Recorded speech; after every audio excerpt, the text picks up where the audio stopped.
Oi, meu nome é Júlia. Oi, meu nome é Henrico. E esse é o Gêmeos em Prosa, um podcast em que dois irmãos gêmeos conversam sobre arte, cultura pop e o que mais vier à cabeça.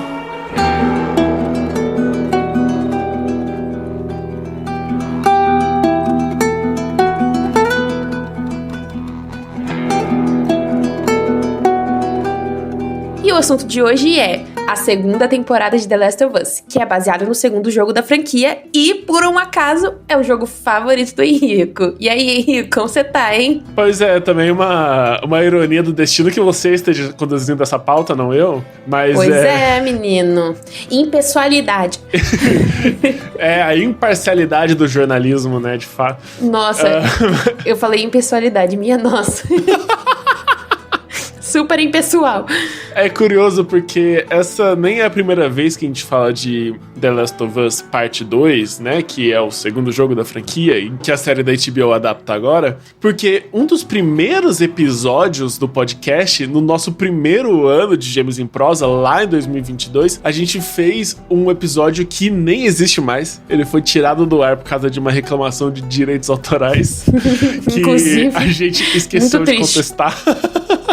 Basicamente. Inclusive, é por isso que a contagem de episódios aqui no feed do Spotify e das outras plataformas de áudio é toda caótica e pula o episódio 2 pro episódio 4. A gente já recebeu esse tipo de pergunta várias vezes do porquê pula, e é por causa disso, porque o terceiro episódio ele foi tirado do ar. Mas no fim das contas eu acho que até foi bom ele sair do ar, porque eu basicamente contava o jogo inteiro nesse episódio. É porque na época não existia a série de The Last of Us, né? Existia uma prospecção pra criação de uma série, mas assim, nem tinha lançado e a gente nem sabia se isso ia acontecer mesmo, e enfim, eu não tava preso a isso, eu tava preso à vontade de querer contar sobre o jogo que eu amo, e aí eu meio que spoilei o jogo inteiro pra Júlia. A minha sorte é que ela não lembra de nada, e aí pra preservar ela e preservar vocês que estão escutando e não jogaram o jogo, a gente decidiu não devolver esse episódio para as plataformas. Vamos manter do jeito que está. Foi um episódio com uma proposta muito interessante, que era um episódio que a gente falava sobre obras que impactaram a nossa vida. O nome do episódio era Obras que nos Transformaram, e era uma forma da gente se apresentar pros ouvintes, né? Tipo, de uma forma mais profunda. É uma proposta legal, a gente pode talvez reprisar esse tema de alguma outra forma no futuro, mas eu acho que aquele episódio realmente não volta, gente, desculpa. Sim, a gente vai continuar com esse buraco na lista de episódios. E tá tudo bem, entendeu? A gente tem que aceitar o destino, que o destino nos oferece. Se muita gente pedir pra voltar, a gente publica como um episódio especial, mas assim, não há intenções desse episódio voltar. E enfim, The Last of Us agora volta propriamente com um episódio próprio em que a gente vai discutir essa história mais a fundo, porém, na versão dessa história pra série, pro seriado, pra televisão. É muito legal, Henrique, que a gente tenha um episódio finalmente falando sobre essa obra que é tão especial pra você, indiretamente, né? Porque a gente não vai estar falando do jogo especificamente, mas a gente vai estar falando dele também, né? Então, mas uma das minhas maiores empolgações da gente poder fazer isso aqui hoje é justamente poder enxergar você experienciando essa obra pela primeira vez. Entrando em contato com essa história pela primeira vez. Porque, assim, apesar de eu ter tentado te fazer jogar o jogo, eu sabia que seria muito difícil, e eu sei que provavelmente você não deva jogar, pelo menos assim, no futuro próximo isso não vai acontecer. Então... eu tenho muita dificuldade, gente. Eu tenho medo. É difícil. Mas eu tenho curiosidade. Sim, claro. Eu acho que é uma experiência muito única, que eu sempre recomendo pra todos, e eu acho que vale a pena de qualquer forma que seja. Porém, poder discutir essa história, que eu acho que é uma história que levanta temas muito importantes e que toca a humanidade interna de cada um de formas muito particulares, eu acho que é uma história que tem muito potencial pra isso. E é legal poder enxergar você vivendo isso pela primeira vez, assim, impactando pelas coisas que estavam acontecendo, tipo, eu sabia que uma coisa ia acontecer e você não sabia, e eu ver sua reação. Isso é muito, muito legal. Como se eu pudesse vivenciar essa história pela primeira vez junto com você também. Eu boto fé, é uma forma de ver ela de novo, mesmo que não do mesmo jeito. Exato. E claro que, né, a gente vai esmiuçar isso exatamente, mas não é a mesma coisa, não tem como ser, e está tudo bem. Sim. O que você fez com ela?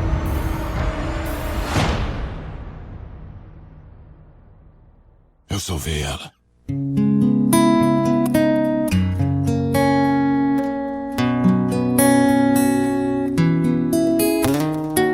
Então vamos lá. The Last of Us é uma série original da HBO, criada por Craig Mazin. Ela é uma adaptação do jogo com o mesmo nome, de 2013, criado por Bruce Straley e Neil Druckmann. O segundo jogo, lançado em 2020, é escrito também por Neil Druckmann e por Haley Gross, que também foi uma das roteiristas de Westworld, e que volta aqui pra série para escrever os últimos 2 episódios. A história se passa em um cenário apocalíptico de uma pandemia causada por um fungo do gênero Ophiocordyceps, e acompanha a história de Ellie e de Joel. Joel é um cara de meia-idade amargurado que perdeu a filha no início da pandemia e, por conta disso, acabou perdendo a esperança na humanidade também. Enquanto Ellie é uma jovem de 14 anos espirituosa que nasceu já no contexto da pandemia e é imune ao fungo. Joel se vê em uma jornada para levar a Ellie até o grupo dos vagalumes, que prometem achar uma cura através da sua imunidade, e juntos eles redescobrem a vida um no outro. A partir de agora, pessoal, alerta de spoilers. A segunda temporada acontece após esses eventos, mas para compreender melhor precisaremos trazer detalhes de ambas as temporadas. Então, caso você não tenha assistido, esse é o aviso. Isso aí. Ao chegar na sede dos vagalumes, Ellie é colocada em coma induzido e é revelado a Joel que para que a cura seja feita, a Ellie deve ser sacrificada, já que o fungo cresce no cérebro. Como o Joel cria um laço forte com a Ellie, somado ao trauma dele já ter perdido uma filha, ele foge e mata todos do hospital para salvá-la. A partir daí, a gente começa a segunda temporada. Henrico, o que você achou da série? Especificamente aí da segunda temporada, mas pode dar uma palhinha sobre tudo. Bom, eu tenho sentimentos muito mistos com a série desde a primeira temporada. Apesar de que a maioria dos fãs da série, e eu acho que essa segunda temporada reforçou mais ainda isso, coloca a primeira temporada num pedestal. Eu acho que grande parte dos problemas dessa segunda temporada, e aí a gente entra na questão que pra mim é uma temporada muito problemática, são coisas que já eram refletidas em elementos da primeira temporada, na minha opinião. E tem uma coisa interessante sobre como a história terminou na primeira temporada, que você não chegou a citar agora, que o Joel mente pra Ellie, né? A Ellie descobriu ser imune, ela tinha esse desejo muito ardente de se sacrificar ou de se tornar um catalisador de uma cura, de se tornar útil para a humanidade de alguma forma. E o Joel, pelo desejo egoísta dele de continuar podendo viver a fantasia dele com a filha nova que ele conheceu, ele decidiu tirar a Ellie dali, só que sabendo que a Ellie não concordaria com essa atitude, ele decide mentir para ela. E aí, as mentiras são diferentes para cada mídia, mas na série ele fala que os vagalumes analisaram ela, examinaram ela, e eles perceberam que a cura dela, na verdade, não tinha muito valor, que, na verdade, existiam muitas mais pessoas imunes como ela, e que, na verdade, eles nem queriam mais procurar cura. E antes que a Ellie pudesse acordar, um grupo de saqueadores invadiu o hospital, matou todos e o Joel fugiu com ela às pressas. E é por isso que os vagalumes acabaram, em teoria. Ele não mentiu tanto, né? Porque realmente fazer uma vacina pra fungo ia ser assim, naquele contexto, quase impossível, mas é o rolê ele não também, sabe né? disso. Pra mim, The Last of Us tá para os biólogos como Challengers tá para os jogadores de tênis. tem uma pra quem não sabe, Challengers é o filme sobre sexo e tenistas que tem a Zendaya. Sobre sexo e tenistas. Tem uma avaliação do Letterboxd muito engraçada de um cara que é fanático por tênis, que assistiu o filme e falou que ele achou uma merda porque várias coisas incongruentes com o jogo acontecem. Ele falou, eu acho que esse filme não foi feito para fãs de tênis. Quem diria? Sim. E pra quem não sabe, a Julia é bióloga. Quer dizer, né, é uma bióloga em formação, mas logo será uma bióloga de verdade, uma bióloga formada. Ai, gente, tô quase lá, Deus abençoe. Mas eu já sou licenciada, eu só não sou bacharel ainda. Tô quase lá, socorro! Pra mim, nesse sentido, a série, ela vem pra ser um interessante ponto de discussão, porque, pra quem não sabe, o Ophiocordyceps é um gênero de fungos, né? E eles atacam insetos, principalmente formigas, mas insetos no geral, outros artrópodes. E é um gênero de fungo bem interessante e bem legal, assim, que eu já tinha ouvido falar em outros momentos da faculdade, principalmente por conta dos mecanismos que ele usa para controlar e parasitar as formigas. Mas ver ele sendo discutido em larga escala, mesmo que seja de uma forma fictícia e completamente bizarra, Foi interessante, porque me viu abriu as portas pra conversa sobre isso na internet. Então eu vi bastante produtor de conteúdo falando sobre isso, inclusive a Ana do Nunca Vi um Cientista, ela tem um vídeo bem legal falando sobre os mecanismos de funcionamento dos Ophiocordyceps, e eu acho bem legal, porque o jeito que ela fala é bem, assim, corriqueiro, comum, ela não usa terminologias tão científicas, mas, enfim, eu achei bem legal, assim, só que é isso, tipo, se a gente for ser biologicamente correto, principalmente a série tem muitas incongruências, né? Até sobre aquela primeira cena do primeiro episódio da primeira temporada, em que tem aquela discussão, daquela entrevista na televisão, e aí os caras falam tipo, que o fungo não é adaptado para temperaturas humanas, mas e se houvesse um salto de temperatura? Só que, gente, tudo bem, aquecimento global vai gerar, a gente vai ver muitos resultados disso na evolução, mas assim, a temperatura humana dentro do corpo humano não muda. Não sei se vocês sabem disso, mas a gente tem a mesma temperatura, assim, por dentro, que é os 36,5, 37,5, não me lembro, 37, enfim. Eu não me lembro, não sou médica, mas, assim, a temperatura humana não mudou, é a temperatura do lado de fora que mudou. Então, assim, a gente não ficou mais propício, o nosso ambiente interno não ficou mais propício para espalhar um fungo.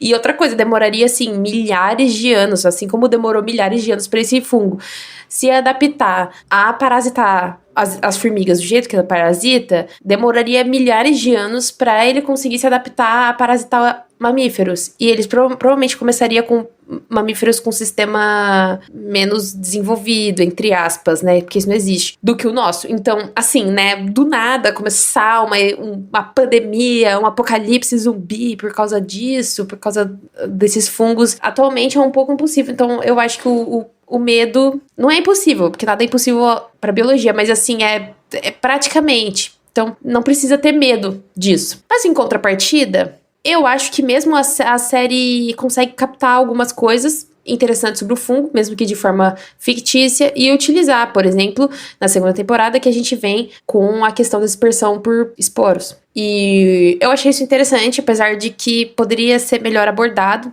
né? É, uma coisa bastante jogada na série. Tipo, bem pano existe de numa fundo. cena. Provavelmente é uma coisa que vai ser explorada mais na segunda temporada, na terceira temporada, na verdade, é a minha aposta. Mas assim, é completamente cuspida ali. Então, uma coisa que existe. E, tipo, não tem relevância alguma com nada, né, dentro do contexto dos temas e da história. Tipo, é uma coisa que tá lá, é uma coisa de cenário. E é curioso, porque, na verdade, os esporos são um elemento que sempre existiu no jogo. Eu nem sei se eu falei isso com você, Julia, mas os esporos, eles são existentes do jogo, assim, desde o primeiro jogo. Eles são elementos do universo, da lore, né? Meio que todos os humanos já se adaptaram a conviver com o fungo. Os esporos no jogo, né, eles principalmente se proliferam em espaços fechados, então é rotineiro que todo mundo use e leve uma máscara na mochila para quando entrarem num local com esporos usarem a máscara e não se infectarem. E na série eles tiraram isso na primeira temporada, principalmente sob a justificativa de que isso não seria realista o suficiente, porque não teria como a humanidade sobreviver a uma pandemia de fungos com esporos, porque meio que não teria como impedir ou fugir desses esporos, né? Porque você pode me confirmar ou não, mas eu acho que a gente respira esporos o tempo inteiro, porque fungos estão em todo lugar, né? Mas nem sempre são fungos que são maléficos a nós. E nem sempre eles se dispersam da mesma maneira. Então, assim, é complicado, mas a gente tá sempre respirando coisas, né? No ar tem outras substâncias. Então, tipo, eu concordo que não é realista você levar em consideração que a humanidade sobreviveria a uma pandemia de um fungo como esse. Eu acho que não também. Mas assim, nada disso é realista, você concorda comigo? Então, assim, o argumento não faz sentido nenhum. Não faz sentido nenhum. Porque se a gente for, assim, ser milimétrico, essa pandemia não existir, 2... A forma de dispersão de esporos também tá errada, né? Porque basicamente o que acontece com as formigas é que elas são induzidas a irem para estruturas altas para elas se fixarem a partir da mordida. Então elas mordem essas estruturas, algumas espécies de fungos induzem as formigas a morderem, por exemplo, nervura de folha ou, por exemplo, pedaço de galho. E aí é a partir daí que cria-se a estrutura reprodutiva do fungo, né? Porque aí a formiga vai morrer ali naquele lugar e aí os esporos vão ser dispersados a partir daí. Porque assim, sendo mais detalhista, a forma com que o fungo impacta e faz com que as formigas, esses bichos, tenham essas reações que a gente vê que parecem zumbis, é porque basicamente esses fungos eles produzem proteínas específicas que geram mudanças de comportamento. E também essas proteínas também geram, por exemplo, contração de músculo, então por isso que as formigas ficam, tipo, com os músculos contraídos, assim, ficam todas esquisitas, tipo um zumbi mesmo. Eles não estão controlando o cérebro especificamente. Não. Eles não controlam as estruturas musculares e o cérebro. Ele não entra no cérebro. Ele infecta tudo, né, claro. O mecanismo dele não é mexer no cérebro. Isso foi descoberto recentemente, na verdade. Talvez tenha sido descoberto depois que o jogo lançou, né, pensando bem. O jogo lançou em 2013. Não tenho certeza. Mas, bom, é isso. Não consigo te dizer, mas assim, é bem interessante, assim, são as proteínas. Então tem muito mais a ver com a estrutura do DNA dos fungos do que qualquer outra coisa. Tanto é que, como é um gênero muito grande, generalista, inclusive, que é uma coisa interessante, porque ele vive em qualquer lugar do mundo, assim, tem Ophiocordyceps em qualquer lugar do planeta, então ele é extremamente adaptado. Deve ser por isso também um dos motivos pelos quais eles pensaram, além dele já ser conhecido por ser esse fungo que gera zumbis, entre aspas, ele também é um fungo que se adapta em vários ambientes. Mas não é a mesma espécie de fungo, obviamente, é o mesmo gênero, mas não é a mesma espécie. Então, eles têm outra estrutura de DNA, tal, tudo isso vai depender. Então, ele gera outras reações nos animais. Enfim, passando a parte nerd, pra dizer que...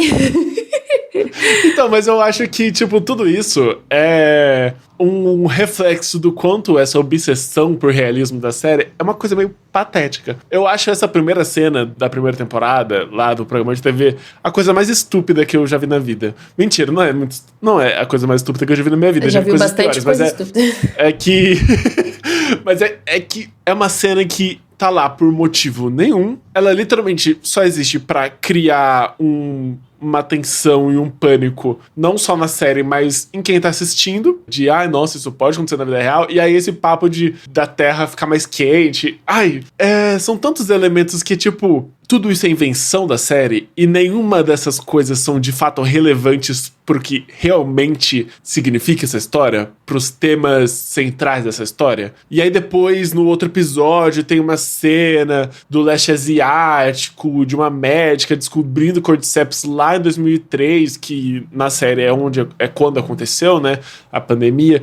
E, pra mim, isso é tão esquisito que nada disso significa nada pra esses personagens. E a série tem uma obsessão em ficar explicando sobre o universo, ficar explicando sobre os fungos, sobre como a infecção aconteceu, como proliferou, e os personagens, o Joel, a Ellie, ficam explicando um pro outro como as coisas aconteceram de forma tão artificial, e é uma coisa tão estranha. E, tudo bem, talvez pra certas pessoas isso seja realmente interessante, mas pra mim a série meio que, ela não tá fazendo isso em prol da história, em prol das temáticas que ela quer comunicar, ela tá fazendo isso em prol de se desviar de internauta no Twitter querendo reclamar, mas como que essa infecção aconteceu? Querendo encontrar furos de roteiro na história. E nada disso produz nada pra história. É um exercício vazio de autoexplicação e de realismo que só limita a história e só poda a história. Tem toda uma questão de reclamação da primeira temporada também, de como existe pouca ação e muito da justificativa, não só de que é uma série de drama e eles querem muito focar no drama, o que é meio estranho porque eles ignoram um pouco o potencial da ação de criar drama, como a ação cria drama também pra esses personagens, mas tudo bem. Mas também uma questão de, talvez não fosse muito realista que isso aqui acontecesse com esse personagem nesse momento igual no jogo. Então, no jogo, a Riley e a Ellie são atacadas por uma horda de infectados. Aí na série, quando elas estão no shopping, é só um infectado que ataca elas. E a cena é muito menos inventiva, dá muito menos urgência, é muito mais pobre visualmente por causa disso. Então, pra mim, isso não faz nada pela série, sabe? Só empobrece e tira diversos potenciais narrativos e visuais e de espetáculo mesmo, que a série quase nunca aproveita. E isso se reflete nessa segunda temporada de novo, eu acho. Eu vou vir a discordar de você um pouquinho, só um pouquinho. Não de tudo, mas assim, do começo. Eu acho legal eles tentarem dar uma contextualizada. Só que aí eu discordo do que eles fazem dali pra frente. Tipo, eles não mantêm aquilo que eles começam. Eles não trazem sentido pra aquilo pro restante da temporada. Porque assim, apresentar por apresentar é interessante. Eu acho legal você dar um contexto, tipo, ver o que aconteceu e tal. Principalmente pra essa mídia que é a série, né? Que não é um jogo, tal. Então eu acho que fica interessante pro espectador. Só que eu acho que eles não souberam manter isso, e aí eles tiraram outros elementos que poderiam ser tão relevantes quanto. Enfim, eu acho que foram más escolhas do que manter e do que tirar.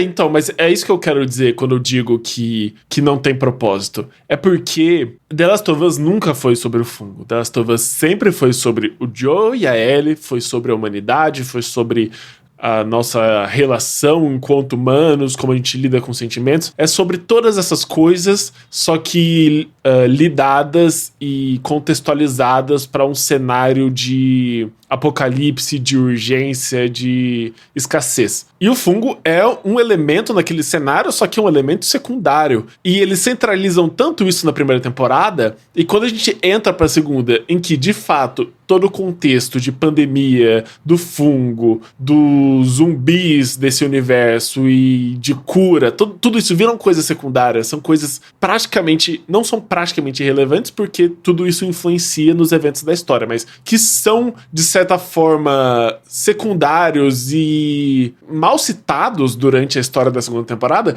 Todos aqueles elementos que eles introduziram na primeira ficam difusos. Tipo, por que você falou sobre isso em primeiro lugar, se desde o começo a intenção era que aquilo não fosse o foco principal, ou que aquilo não fosse relevante o suficiente? Saca? Tipo, é isso que você falou. Eu acho que eles priorizam as coisas erradas. E nessa segunda temporada eu acho que isso ficou muito alarmante, e pela primeira vez realmente isso passou a descontentar muita gente. Só que é interessante porque eu acho que isso parte de um recorte também das pessoas que jogaram o jogo e das pessoas que não jogaram. E aí por isso que eu queria perguntar pra você também, como você se relacionou com a história da segunda temporada, com como as coisas foram abordadas, porque eu tenho várias questões com isso, mas eu conheço outra versão dessa história que pra mim toma decisões mais contundentes e mais corajosas pra ela. Mas, enfim, o que você acha? Então, eu continuo com a minha opinião de que o que mais me incomodou foi a inconsistência de algumas coisas. Então, por exemplo, essa questão do fungo e de toda a pandemia simplesmente não ser abordado, e deles jogarem a questão dos esporos, sendo que na primeira temporada eles falaram que não iam colocar os esporos porque era, não realista, e aí os esporos vêm na segunda temporada, eles não fizeram uma adaptação, mantém aí então seus argumentos. A pessoa não soube manter. É isso, segura o rojão. Se atente às suas decisões, entendeu? Porque a real é que os esporos, eles colocam lá uma justificativa no episódio, mas os esporos só voltam única e exclusivamente por causa da cena com a Nora. Que no jogo ela existe dessa forma, que a Nora fica infectada por esporos e a Nora descobre que ela é imune porque a Ellie respira os esporos e não fica infectada. E isso só, no jogo, isso só tem um impacto poderoso e realmente chocante porque a gente, enquanto jogador, já conhece esse universo de forma muito profunda e já entende como as pessoas desse universo se relacionam com os esporos. Então o choque da Nora é muito palatável porque todo mundo naquele universo conhece os esporos e sabe que se você respira os esporos, acabou pra você. Então, como eles decidiram não adaptar isso na primeira temporada, na segunda isso fica um elemento isolado, sem contexto, e que perde totalmente o impacto por causa disso. E que eles só incluíram porque literalmente não teria como adaptar essa cena sem os esporos. Porque não incluir eles em primeiro lugar. Tem outras cenas em que os esporos são relevantes e que eles adaptam de outra forma aqui, que pra mim empobrece, que a gente vai voltar mais, a gente vai entrar mais a fundo ao longo do episódio, a cena entre a Ellie e a Dina e tal, mas entendeu? Tipo, por quê? Saca? Ai, enfim. muitas questões. Eu acho que esse pra mim é o grande problema. Eu não odiei a segunda temporada. Eu gosto de várias coisas nela, mas assim, sei lá, senti falta de alguns elementos. Acho sim que eles deram uma enrolada em algumas coisas, que eles fizeram escolhas que ficaram confusas. Então, por exemplo, com relação à relação da Ellie com a vingança, da Abby e da Ellie. Tipo, eles introduzem a Abby, mas não introduzem ela o suficiente. Aí fica essa coisa meio complicada. Parece que eles não estão realmente assumindo os BO deles, sabe? Tipo, não estão batendo no peito. Assim, eu tive uma experiência muito particular enquanto assisti essa série. A gente não falou isso até agora, mas eu fiz uma cobertura muito atenta e constante com a série, né? Eu, junto com o meu amigo e colega de trabalho, Gabriel Arruda, a gente fez uma cobertura semanal em texto para o site do Tesoura com Ponta, que é um portal sobre cultura, e a gente topou essa cobertura juntos, e aí a gente intercalou os textos e tal. Então, todo episódio eu estava olhando atentamente para o que acontecia, e anotava, e escrevia. E além disso tudo, foi através dessa temporada que eu comecei a gravar TikToks de forma mais assídua. Então, inclusive, me sigam no TikTok, @HenricoSouto, que eu gravei vídeos para todos os episódios dessa temporada. E aí eu cheguei em muita gente, eu meio que furei a bolha, não, né? Eu diria que, na verdade, eu consegui me espalhar bastante pra bolha da comunidade de The Last of Us. Então, muita gente assistiu e, enfim, fiquei muito orgulhoso com o que aconteceu. Mas, ao mesmo tempo, eu tinha essa sensação agridoce de que eu tava gostando, e eu não acho que foi uma experiência ruim assistir a temporada, mas, ao mesmo tempo, não tava exatamente bom. Foi um comentário que rodou a internet nesse período todo, é que, pra mim, pra quem jogou o jogo, essa série foi uma experiência torturante. Pra mim, foi uma experiência torturante, porque são vários elementos e várias escolhas de adaptação que realmente parece que eles fizeram de propósito para cutucar, velho, algumas coisas. Mas outras eu acho que realmente só foram problemas estruturais, tanto estruturais de adaptação, quanto um olhar equivocado sobre essa história, sobre esses personagens. E que deturpou a história de um jeito, pra mim, irreversível. E eu não sei como eles vão lidar com isso na terceira temporada. Bom, e pegando o gancho aí dessa nossa primeira avaliação sobre a segunda temporada de The Last of Us, a gente trouxe aqui alguns comentários do nosso público, dos nossos seguidores, sobre o que eles acharam da segunda temporada. A gente publicou isso nos nossos stories e numa caixinha de perguntas, e pedimos para as pessoas que assistiram avaliarem o que elas acharam da temporada. Isso aí, inclusive, nos sigam no Instagram, @GêmeosEmProsa, pra não perder isso. Exatamente, a gente postou no dia que a gente tá gravando. Então, pra você não perder qualquer oportunidade de aparecer aqui no episódio, de poder escrever pra gente, nos siga em @GêmeosEmProsa, fica atento nos nossos stories, que a gente tá sempre conversando com vocês lá, e sempre oportunidades como essa aparecem. E se vocês quiserem também nos seguir no Instagram e nos procurar diretamente no privado, no nosso direct, também fiquem à vontade. Quem sabe você não pode aparecer aqui no próximo episódio de Gêmeos em Prosa. Isso aí, estamos sempre lendo vocês e sempre interagindo com vocês. Então vamos lá. A Seri Nunes, que é nossa mãe, inclusive, respondeu que ela achou a temporada mais apreensiva e tensa e triste. Tem uma coisa legal que a nossa mãe assistiu a série também conosco. Teve até o episódio 2, a gente teve um problema com isso, porque a gente tava assistindo pelo streaming e deu um rolê com a quantidade de telas. Então a gente teve que esperar a nossa mãe terminar de assistir o segundo episódio. Inclusive, ter assistido o episódio 2 juntos foi ótimo, porque eu acho que seria um trauma muito grande pra mim assistir sozinha. E foi pra nossa mãe, porque ela não superou ainda que o Joel morreu. Ela ficou muito revoltada. E é isso que ela falou. Essa é uma história que lida com situações muito delicadas, e eu acho que era impossível a série não refletir isso. Eu acho importante que ela tenha conseguido transmitir essa sensação de angústia, mesmo pra quem não jogou, tal. Assim, por conta própria, em seus próprios méritos, porque é isso. Eu acho que para essa história era muito importante que isso acontecesse. Totalmente. E, assim, digo por mim, conseguiu. Assim, até o final não sei se manteve exatamente no mesmo nível, mas assim, esse episódio 2 foi traumático. E seguindo, a partir da mesma linha de raciocínio que eu, uma outra pessoa que não jogou o jogo, mas assistiu a série, o Kaique Luiz diz que gostou, que achou os episódios mais bem aproveitados que na primeira temporada, com destaque, obviamente, pro segundo episódio, como era de esperar, e pro sexto, que foi muito forte e tocante, de acordo com ele. Ele também está curioso pra próxima temporada, porque pra ele, até agora a série era sobre a relação entre Joel e a Ellie, e mesmo após ele ter morrido. Então agora ele tá interessado em ver esse outro ponto de vista. É interessante porque a gente vai falar mais sobre isso, mas no jogo, quando você começa a acompanhar a Abby, como a gente já descobriu no final dessa temporada, e como já foi anunciado que na terceira temporada a protagonista será a Abby, é quase como uma traição, realmente. Tipo, porque pra você, o tempo todo essa história é sobre o Joel e Ellie, é sobre o relacionamento deles, e de repente você é obrigado a viver essa outra perspectiva. De uma pessoa que você odeia, né? De uma pessoa que você odeia, que você aprendeu a odiar. E assim, isso é completamente uma coisa por design, absolutamente intencional. E por isso que essa história é tão interessante, porque é uma história que aborda justamente sobre como a nossa perspectiva muda a nossa visão sobre o mundo e sobre as coisas que acontecem ao nosso redor. E não é só sobre vingança. É sobre vingança também, mas é sobre vingança a partir desse contexto de perspectiva que eu acho que no contexto do jogo é muito genial. Eu não sei como a mudança e a divisão de temporadas vai influenciar nisso. Isso vai um pouco da minha opinião de que, pra mim, o jogo é uma experiência inadaptável para qualquer outra mídia, é uma experiência muito construída e montada dentro dos termos e regras de videogame e pensada para te impactar dentro desses termos. Então, para mim, é uma experiência cujo impacto é impossível de ser traduzido para qualquer outra mídia, mas é interessante ver as formas que a série procura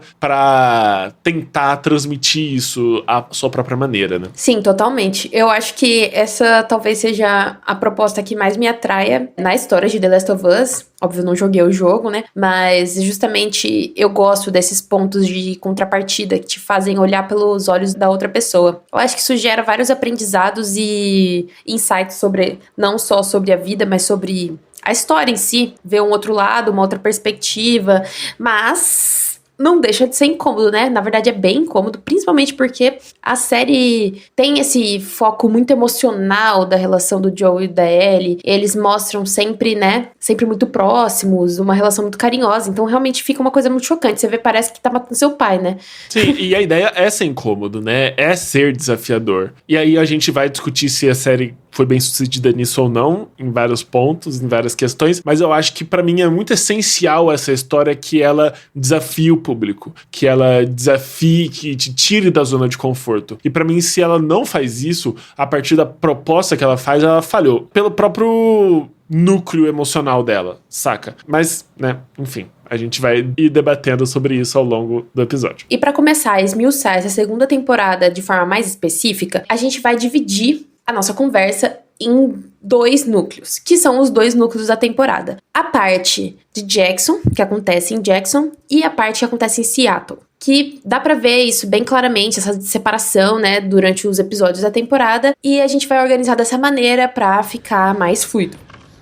Por favor, não faz isso. Não, por favor. Não, por favor, não faz isso. Não. Por favor, não.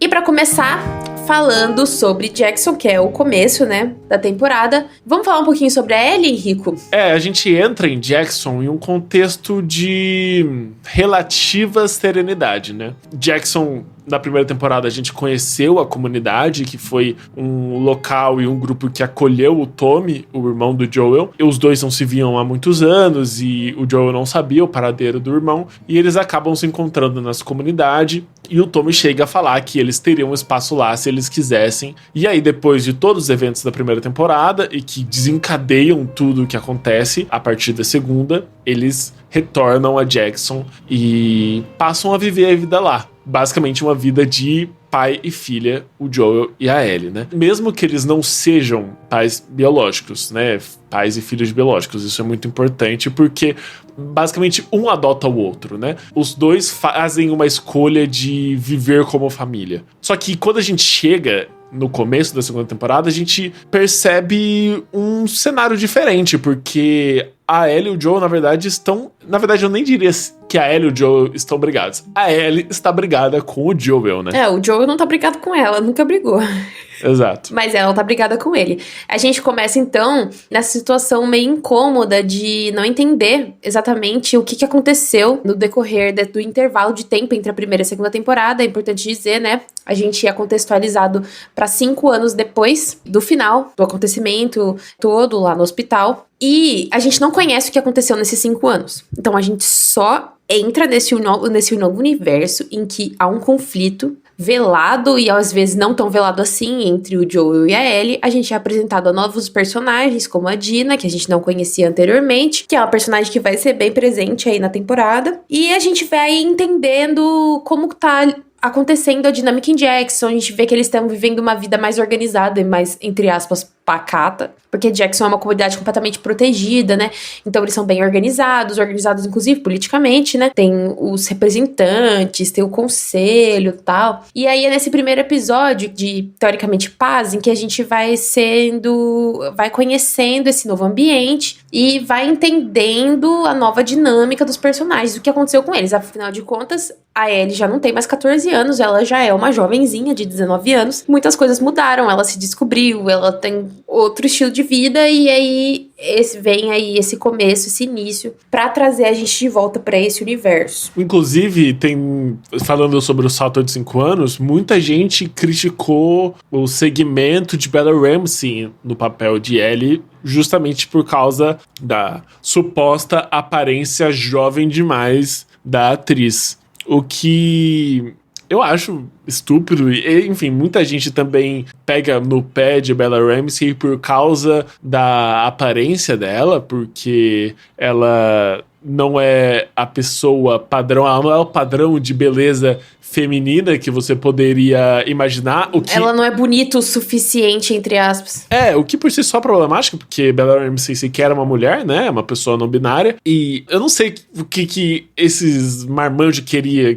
Os caras querem assistir série pra bater punheta. Essa é real. Tipo, não dá, saca? Não faz sentido. É completamente absurdo. Essa temporada foi a prova de que Bella Ramsey não precisa provar mais nada, sabe? Ela é uma atriz formidável e ela tem tudo pra entregar a Ellie em sua forma mais visceral. E ela não peca em nada como atriz. Ela entrega tudo que a personagem pede, ela entrega tudo que o papel pede, e pra mim existem vários equívocos quanto a personagem da Ellie nessa temporada, mas nenhum deles se relacionam com Bella Ramsey. Pra mim, ela é o acerto da personagem na série da HBO. É o acerto. Na realidade, eu acho que, fora todas as críticas que a gente vai trazer aqui hoje, o elenco em si não entra aqui, assim, na minha opinião. Eu acho que foi uma seleção muito bem feita. Todo mundo trabalhou super bem. Eu acho que, tipo, isso não foi um problema da série, assim, pelo menos na minha opinião. O casting é incrível mesmo. Tem a Ellie, né, de Bella Ramsey. Tem a Dina, que é o interesse amoroso da Ellie nessa temporada, que é interpretada por Isabella Merced, que é também uma atriz muito boa, que conquistou o coração de todo mundo. Uma outra escolha de atriz que foi bem questionada, curiosamente, da outra protagonista, que é a Abby, que... Uma questão muito importante para a personagem no jogo é que ela é bombada. Ela é, tipo, muito forte e ela é uma soldada treinada, e muita gente antecipava que eles escolhessem ou escalassem uma atriz que seguisse com esse tipo físico. E eles escolheram a Caitlin Dever, que é uma atriz com um tipo físico comum para uma mulher da idade dela. E as pessoas ficaram incomodadas. Eu, de início, fiquei um pouco incomodado também, eu confesso. Até porque na época que o jogo lançou em 2020, o que mais tinha era comentário de marmanjo, gamer, escroto, falando que isso não faz o menor sentido, porque não tem como uma mulher ser bombada na vida real, porque é a lacração no mundo dos games. E na minha cabeça, evitar a escalação de uma atriz com esse mesmo biotipo é, de alguma certa forma, justificar esse tipo de argumento escroto e babaca, sabe? Irreal, né? Mas, ao mesmo tempo, depois de assistir a série, eu não tenho o que reclamar da Caitlyn, porque ela é uma puta atriz, e ela entrega no papel, ela entrega o que o papel precisa, ela entrega a postura, ela entrega a personalidade obsessiva dela, que ela é a pessoa buscando vingança, né, no começo da temporada, antes de tudo acontecer.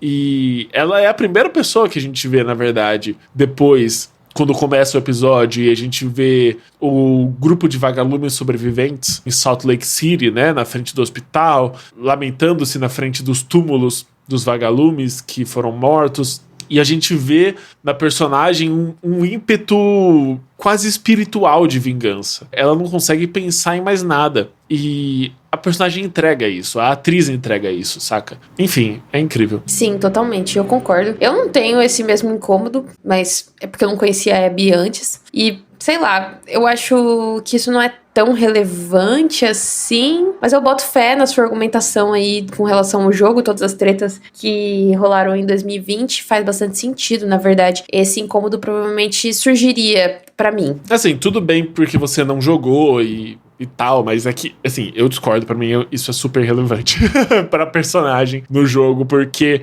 basicamente o fato dela ser bombada é um reflexo físico da obsessão dela. Ela basicamente passou 5 anos treinando o corpo pra se preparar pra esse momento catártico que ela caçaria e se vingaria do Joel. É isso, sabe? Mas eu não acho que a atriz não ser bombada não passa essa mensagem. Então, concordo com você, mas é justamente disso que eu tô falando, é que a série acaba se utilizando de artifícios diferentes pra comunicar a mesma coisa. E eu acho que nesse sentido, eles foram muito bem, eu acho que eles conseguiram fazer isso. Pra mim, a Abby foi um acerto essa temporada na maior parte do tempo. Sim. Mas aí tem algumas questões quanto a personagem da Ellie também de representação, né? Eu acho que a Ellie é a personagem que mais mudou essa temporada, justamente porque eles abordam ela, eu acho que isso vai ser uma constante a temporada inteira, eles abordam ela a partir de uma lente muito mais rebelde. E ela é rebelde no jogo também, claro, mas eu acho que é uma lente de uma rebeldia adolescente. Ela é uma adolescente. Ela ainda é uma adolescente. O que, assim, eu acho que é uma mudança super bem-vinda, principalmente porque, né, ninguém com 19 anos é a pessoa mais lúcida do universo. Especialmente se você não teve muita chance pra se desenvolver da forma correta, né? Que é o caso dela. Sim, e tipo, no jogo a gente vê uma Ellie de fato mais crescida, mais amadurecida, que realmente é uma personagem mais casca-grossa, mais experiente. A Ellie, a gente tá vendo ela se tornar isso, se tornar mais experiente ao longo dessa jornada de vingança dela. E eu acho que isso é também uma forma muito efetiva de você demonstrar um desenvolvimento mais palatável da personagem ao longo da série. Eu acho que faz todo sentido. Eu admito que alguns comportamentos dela me incomodam, por ser justamente uns comportamentos muito imaturos, mas novamente, eu acho que essa é a proposta dela, né, naquele momento. Mas ver a evolução dela no decorrer da temporada, com esse sentimento de vingança, principalmente no pós, né, porque eles fazem ela ficar 3 meses, né, mostra ela 3 meses depois da morte do Joe, ela fica hospitalizada, internada. Então eu acho que é interessante ver como ela muda nesses 3 meses. Tipo, dela no começo do primeiro episódio pra ela no terceiro episódio. Ela tem um salto que eu acho muito grande, assim, sabe? Ela se mostra muito diferente. Acho que é o trauma também, né? Consequência desse trauma. Isso também é uma mudança do jogo que eu acho bem radical. Que no jogo, a ida pra jornada de vingança da Ellie é imediata. A coisa acontece, aí passa-se um dia, ela conversa com a Maria e vai na noite do dia seguinte. Então, eu acho que essa é uma alternativa muito efetiva na questão do jogo, porque é uma forma de transmitir urgência, tipo assim, pô, meu pai morreu, eu vou atrás agora, não vou esperar. E aí você se relaciona com essa urgência também, né? É uma forma muito efetiva e é uma forma muito clara de demonstrar essa urgência. Na série, você dá esse gap de 3 meses, eu acho que tem 2 efeitos. No geral, eu acho que é uma questão positiva, mas que apesar de você tirar a urgência que o jogo trazia, dá os 3 meses, e basicamente esse terceiro episódio pós-morte do Joel é um episódio praticamente inédito, em que várias coisas acontecem só na série, é uma oportunidade para você olhar e aprender mais sobre o universo particular desses personagens e entender como cada um deles foi impactado por esse evento tão traumático, como a Ellie se relaciona com tudo isso, como a Dina, que nessa versão, a Dina, ela é próxima ao Joel, e a gente vê isso no primeiro episódio, como a Dina foi impactada por isso, o Jesse, o Tommy, a Maria, a comunidade inteira, enfim, é uma oportunidade que eu acho que é muito bem aproveitada. O terceiro episódio é um dos meus favoritos, talvez o meu favorito. É que tem o 6º episódio também, que é um episódio muito bom e que é o favorito da maioria das pessoas. Sim. Mas o terceiro é um episódio que eu gosto muito, apesar de que a maioria dos fãs do jogo detestam o terceiro episódio. A gente vai entrar nisso depois, eu acho. Eu acho que o terceiro episódio, algumas coisas me incomodam. Eu acho que eles demoram muito pra fazer algumas coisas assim. Esse incômodo parece essa enrolação que acontece na temporada. Dá pra ver isso no terceiro episódio, mas eu gosto bastante dele. O que é um apontamento curioso também, porque é uma temporada de somente 7 episódios. Super curta. Pra mim, esse é um erro de ritmo também, porque é uma temporada que é super curta e que claramente apressa em muitas questões, só que ao mesmo tempo ela parece que enrola outras. Então você segura questões que você deveria soltar mais cedo e você corre com outras que não tinha por que você tomar esse caminho. E pra mim isso é um problema, principalmente no arco de Seattle. Pra mim o arco de Seattle é o pior de todos, que é o centro da temporada, é o centro de conflito da temporada, está em Seattle, e mesmo assim, são 7 episódios, e 4 deles se passam em Jackson. A gente só tem 3 episódios de Seattle, e pra mim é muito pouco. Muitos elementos do jogo foram cortados nesse sentido. No jogo você passa muito mais tempo em Seattle, o sentimento de exaustão e de tempo mesmo, a sensação de tempo é muito mais longa no jogo. E na série você sente tudo muito corrido mesmo, sabe? Eu acho que eles fizeram isso, tipo, de ir muito devagar nesse começo, e aí do nada, tipo, ai meu Deus, tem que fazer um monte de coisa. E corre. Aí ficou muito.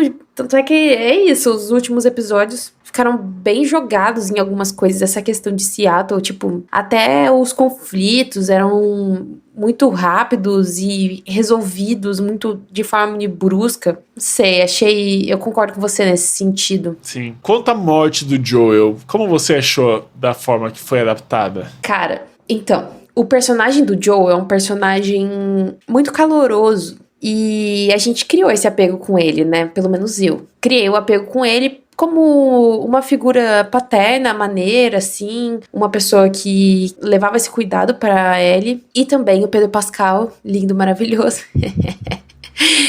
Também atraiu o público. Então, foi bem traumático ver ele morrer. Especialmente porque eu achei que foi uma cena muito violenta. Assim, você pode dar o seu parecer a partir da sua outra perspectiva, mas assim, foi uma violência bizarra, tipo, e a série mostrou ele sangrando, ele todo desfigurado, ela mostrou ela batendo várias vezes nele, ele gritando, tipo, não foi uma coisa assim, ela se demorou nisso. E a Abby faz aquele discurso lá, todo de vilã de filme, enfim.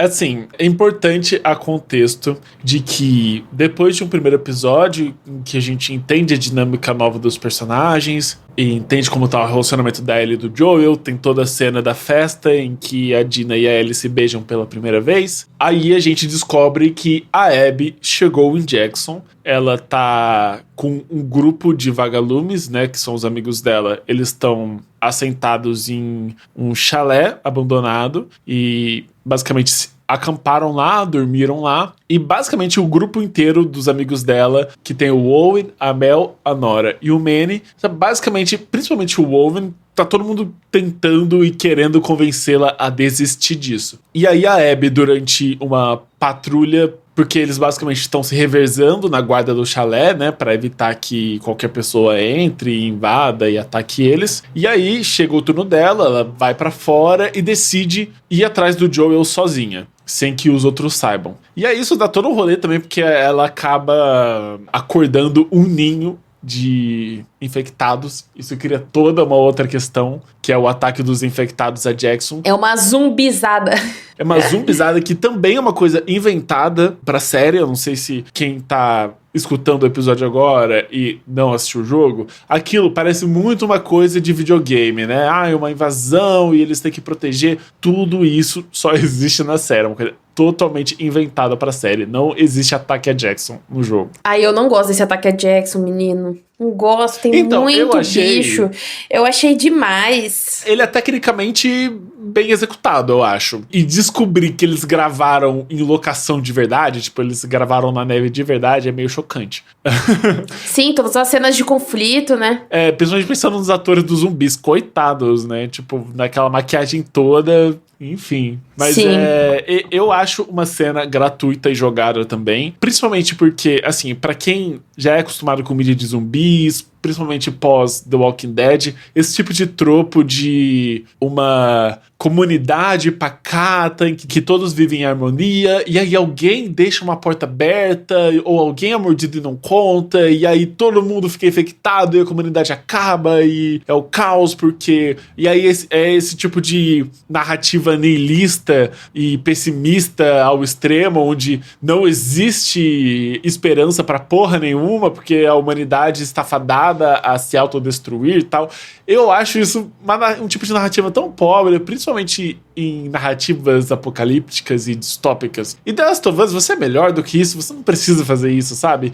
E esse negócio do ataque à comunidade, no fim, não foi exatamente isso que aconteceu a Jackson, e eu achei ótimo, eu gostei que Jackson acabou, que no fim foi preservada no geral, porque pra mim é muito importante que Jackson seja um pilar pra esses personagens, que Jackson seja uma coisa que eles têm a perder, porque no fim das contas, Jackson é uma escolha que ele faz, ela escolhe abrir mão da vida que ela tem em Jackson pra ir atrás da obsessão dela, pra vingar o Joel. É uma segurança, né? Exato. Só que é isso, sabe? Eu acho que no fim das contas, eu acho que é uma edição que é estilosa, pelo menos, mas não necessariamente acrescenta a narrativa de forma tão profunda. O Gabriel, que escreveu comigo no Tesoura, ele teve uma visão super interessante que... Basicamente, o tema desse segundo episódio são um grande efeito cascata das decisões do Joel e das consequências que a decisão do Joel trouxe, do preço que todos têm que pagar sobre a decisão dele. No caso, tem a vingança da Abby, que é refletida também ao ataque dos infectados e da Horda a Jackson, que poderia ter sido evitada com a existência de uma cura, com a existência de uma vacina. Então, basicamente, a decisão final do Joel sentenciou todas essas pessoas, de alguma forma. É um ponto de vista interessante, né? Bem interessante, faz sentido. E se vocês quiserem ler textos mais aprofundados, leiam nossos textos no Tesoura, tanto os meus quanto os do Gabriel, mas eu acho que ele tem uma leitura muito única sobre essa história. Eu aprendo muito sobre essa história lendo os textos dele, enfim. E é uma visão que eu não tinha, mas ainda assim eu acho que é uma coisa descartável. Mas é uma outra forma de trazer urgência para esse episódio, que já é um episódio muito tenso, né? Eu concordo. Mas o que me incomoda mesmo é a quantidade de zumbis. É que é muito. É tipo muito. É bizarro. É muito. Eu acho que visualmente me incomodou. Ficou parecendo esse negócio de apocalipse zumbi mesmo. Enfim. Mas eu acho que a atenção voltada pra Jackson é uma coisa interessante pra esse episódio em si. Você fica com todas as emoções à flor da pele. Eu acho que o episódio 2 aqui é um tema, tipo... Acho que é um tema recorrente quando se fala da segunda temporada. Porque eu acho que realmente foi um episódio que marcou muito. É o episódio da temporada. É o episódio da temporada, né? É onde tudo muda. E é o game changing, né? Mas pra mim, assim, a principal questão quanto a esse episódio é a Abby. E...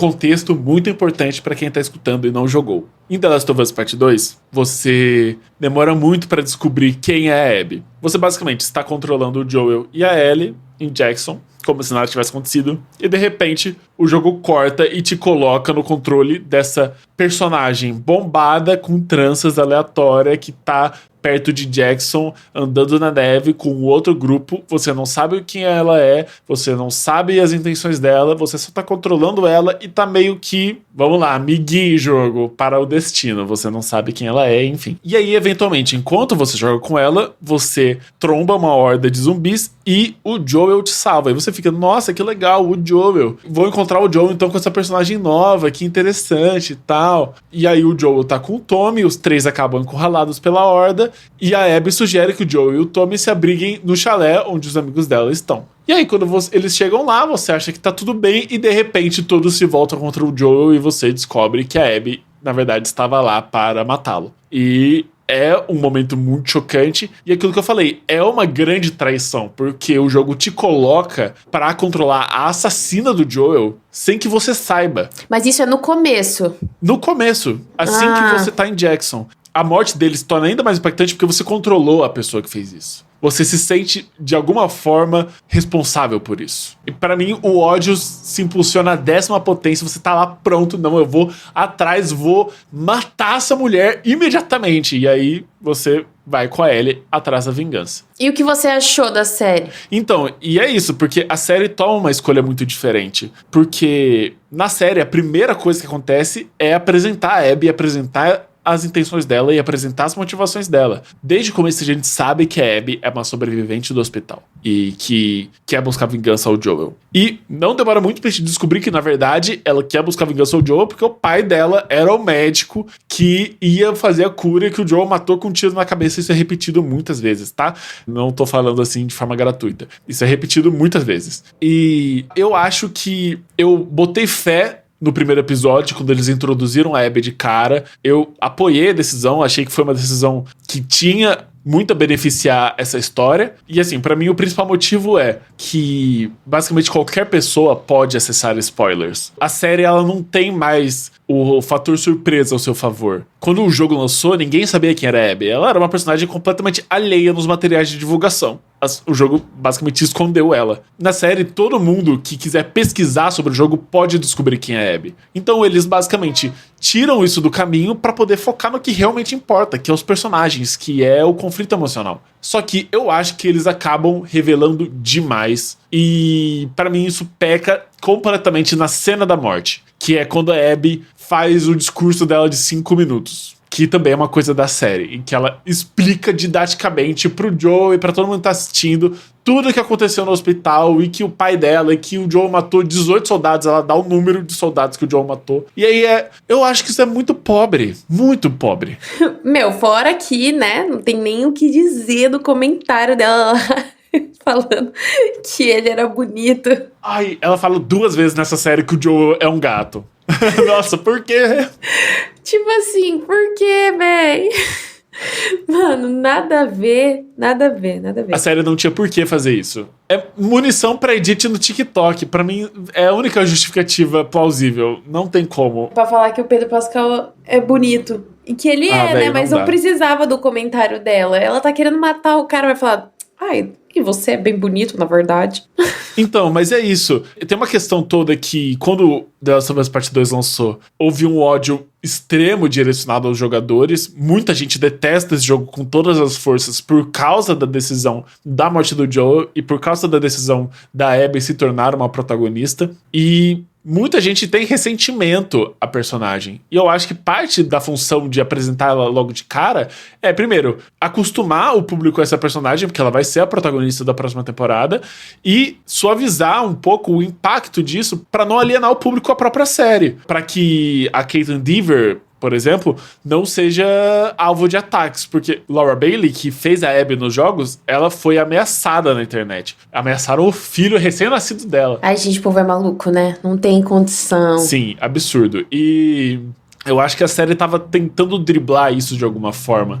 Só que ao mesmo tempo, eu acho que eles também não queriam abrir mão do impacto necessário dessa cena. Então o que eles fazem é, eles suavizam na apresentação da Abby enquanto personagem, pra te fazer entender e empatizar com as motivações dela. E aí quando você chega nessa cena, eles pesam demais na violência gráfica. No jogo, é bem pesado, é bem perturbador, mas a Abby tá lá como uma soldada, ela tá cumprindo uma função. Quando ela precisa executar o Joel, ela executa. E ela faz isso de forma até um pouco fria. Na série, eles apresentam isso de uma forma meio sádica. Então, primeiro ela tem o discursinho de vilã do filme do James Bond, em que ela explica toda a motivação dela e os planos que ela tem. E depois, eles mostram ela socando e torturando o Joel e mostram prazer no olhar dela. Ela sente prazer de trazer dor para aquele homem. E é uma coisa até meio desproporcional com o resto da série, porque o resto da série não é tão violento assim. O que é uma escolha da própria série, porque o jogo é muito violento do início ao fim. Mas a série decide suavizar a violência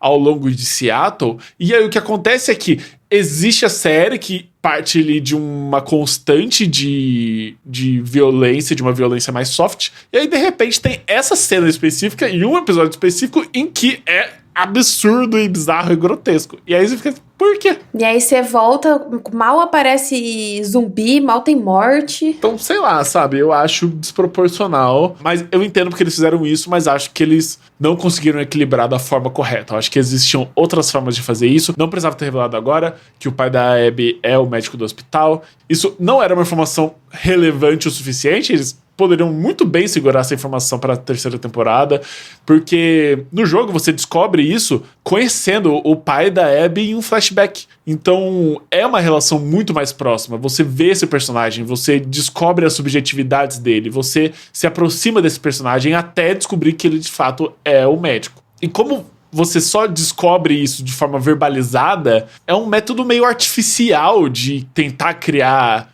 empatia que não funciona. Pra mim não funciona. Não, eu não criei empatia nenhuma, né? Porque, vamos combinar, quem é esse cara? Tipo assim, quem é o pai da Abby? Tipo, foda-se, entendeu? Porque ninguém fala, ele não aparece em momento nenhum. A gente tinha visto a cara dele no final da primeira temporada, naquela cena. Você não viu a cara dele. Você, Julia, não viu a cara dele. Você não sabe o nome dele, por exemplo. Ninguém sabe o nome dele. Não, a gente não sabe nada sobre ele. Então, tipo assim, como que eles querem que eu empatize com a personagem, sendo que eu não tenho nenhuma informação sobre esse cara? E aí, tipo assim, parece que foi uma tentativa de te fazer não perder a audiência. Tipo, como ela vai ser a protagonista da terceira temporada, a gente tem que dar um primeiro contexto pra audiência voltar e assistir a terceira temporada, não ficar com ódio e não assistir. Mas, assim, por que então? Por que não trouxe ela mais vezes, de forma mais inteligente? Porque, tipo assim, não funcionou. A audiência continuou odiando ela, talvez até mais, porque a gente não sabe nada dela. E eles lidam com a figura do pai de uma forma tão mecanicista. Tipo, a gente não lida com o pai através do emocional. A gente lida com o pai de acordo com a função mecânica que ele tinha para aquele universo. Então, o pai morreu e foi trágico o pai morrer porque o pai era o médico que ia fazer a cura e é a única pessoa capaz de fazer a cura. Provavelmente um médico com uma especialização muito específica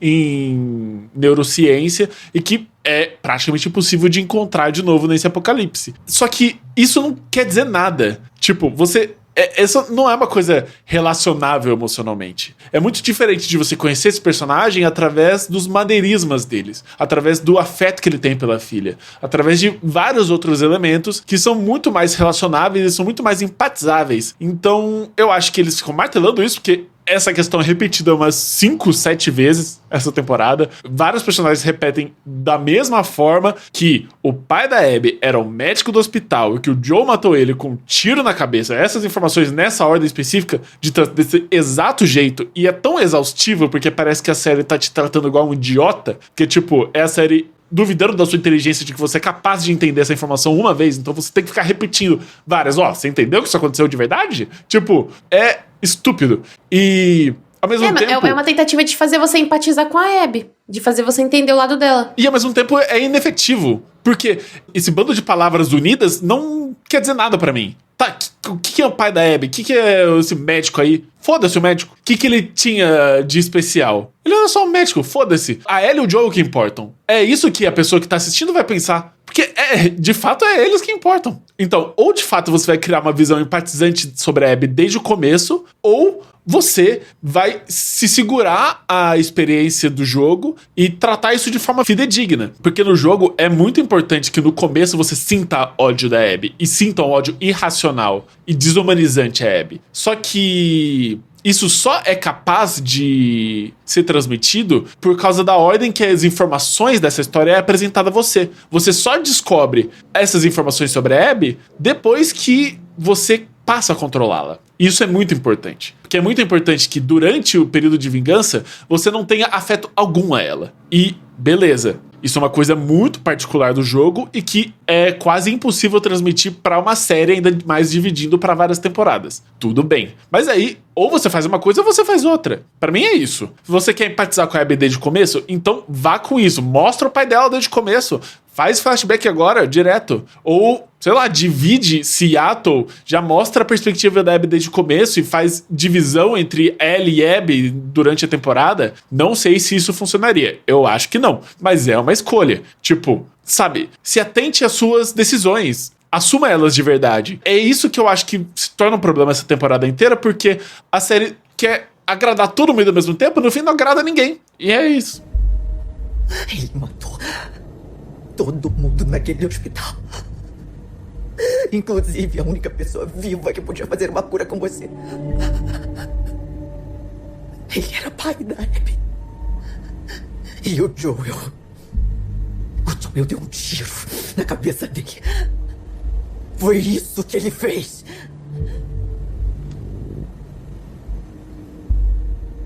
Eu sei.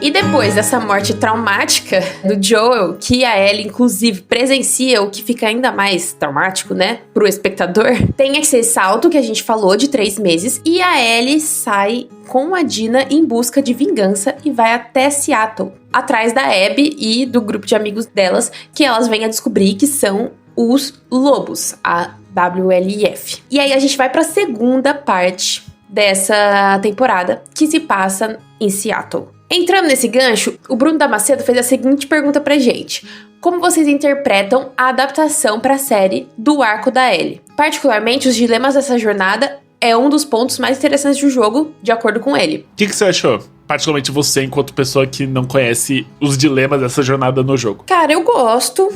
Não vejo grandes problemas, assim. Eu não joguei o jogo, obviamente. Mas, assim, eu acho interessante de ver até o que a gente falou anteriormente, né? Desse salto de amadurecimento dela. Mas eu acho que quando ela entra na parte Seattle, fica um pouco confuso pra mim exatamente o que ela tá sentindo. Por quê? Eu acho que ela tá bem fervorosa na vingança dela. Mas os outros subrelacionamentos ali são muito confusos. A relação dela com a Dina é meio esquisita, tipo, em várias partes. Aí tem a questão da Dina tá grávida e tudo mais, enfim. E a relação dela com o Jesse também, que parece que tá tudo meio contra ela e tudo muito conflituoso. Eu não sei se eu gosto disso, mas no geral eu acho interessante a série mostrar como a vingança vira o objetivo de vida da Ellie.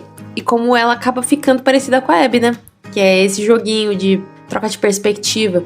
Porque ela fica tão obcecada por vingar o Joe que ela não tá nem aí com o que ele fez, se o que ele fez foi errado ou não. Ela não tá nem aí, ela só quer matar todo mundo. E foda-se. Inclusive questões que eram importantes pra ela antes. Total. Porque o que a gente descobre através dos flashbacks depois é justamente que, na verdade, a Ellie descobriu e a Ellie se importava muito com isso. E pra ela isso era uma traição. E isso que acabou afastando ela do Joel ao longo do tempo. Eu acho interessante até como eles mostram como essa frustração dela vem muito disso, né? Todo esse acontecimento do que o Joel fez levou a uma série de eventos, inclusive ao afastamento dela com relação ao Joel. E aí ela fica tão frustrada porque, tipo, eles estavam se reconciliando, ela tava se abrindo novamente pra ele, porque sim, ela tinha razão pra tá brava, né? A gente sabe que ela tinha, tipo, ele tava mentindo pra ela, e mentindo na cara dela. Então, assim, tá tudo bem, é claro que ela era uma adolescente rebelde, então ela tinha umas reações meio nada a ver, mas assim, o descontentamento dela não é pra se jogar fora. Só que aí vem um grupo de pessoas, especialmente uma menina, e vai lá e tira tudo dela. Então, eu acho legal que eu consegui notar como esse enfurecimento dela, principalmente por conta do episódio 6, que é o episódio de flashbacks, a gente consegue entender como parte da raiva da Ellie é por conta disso.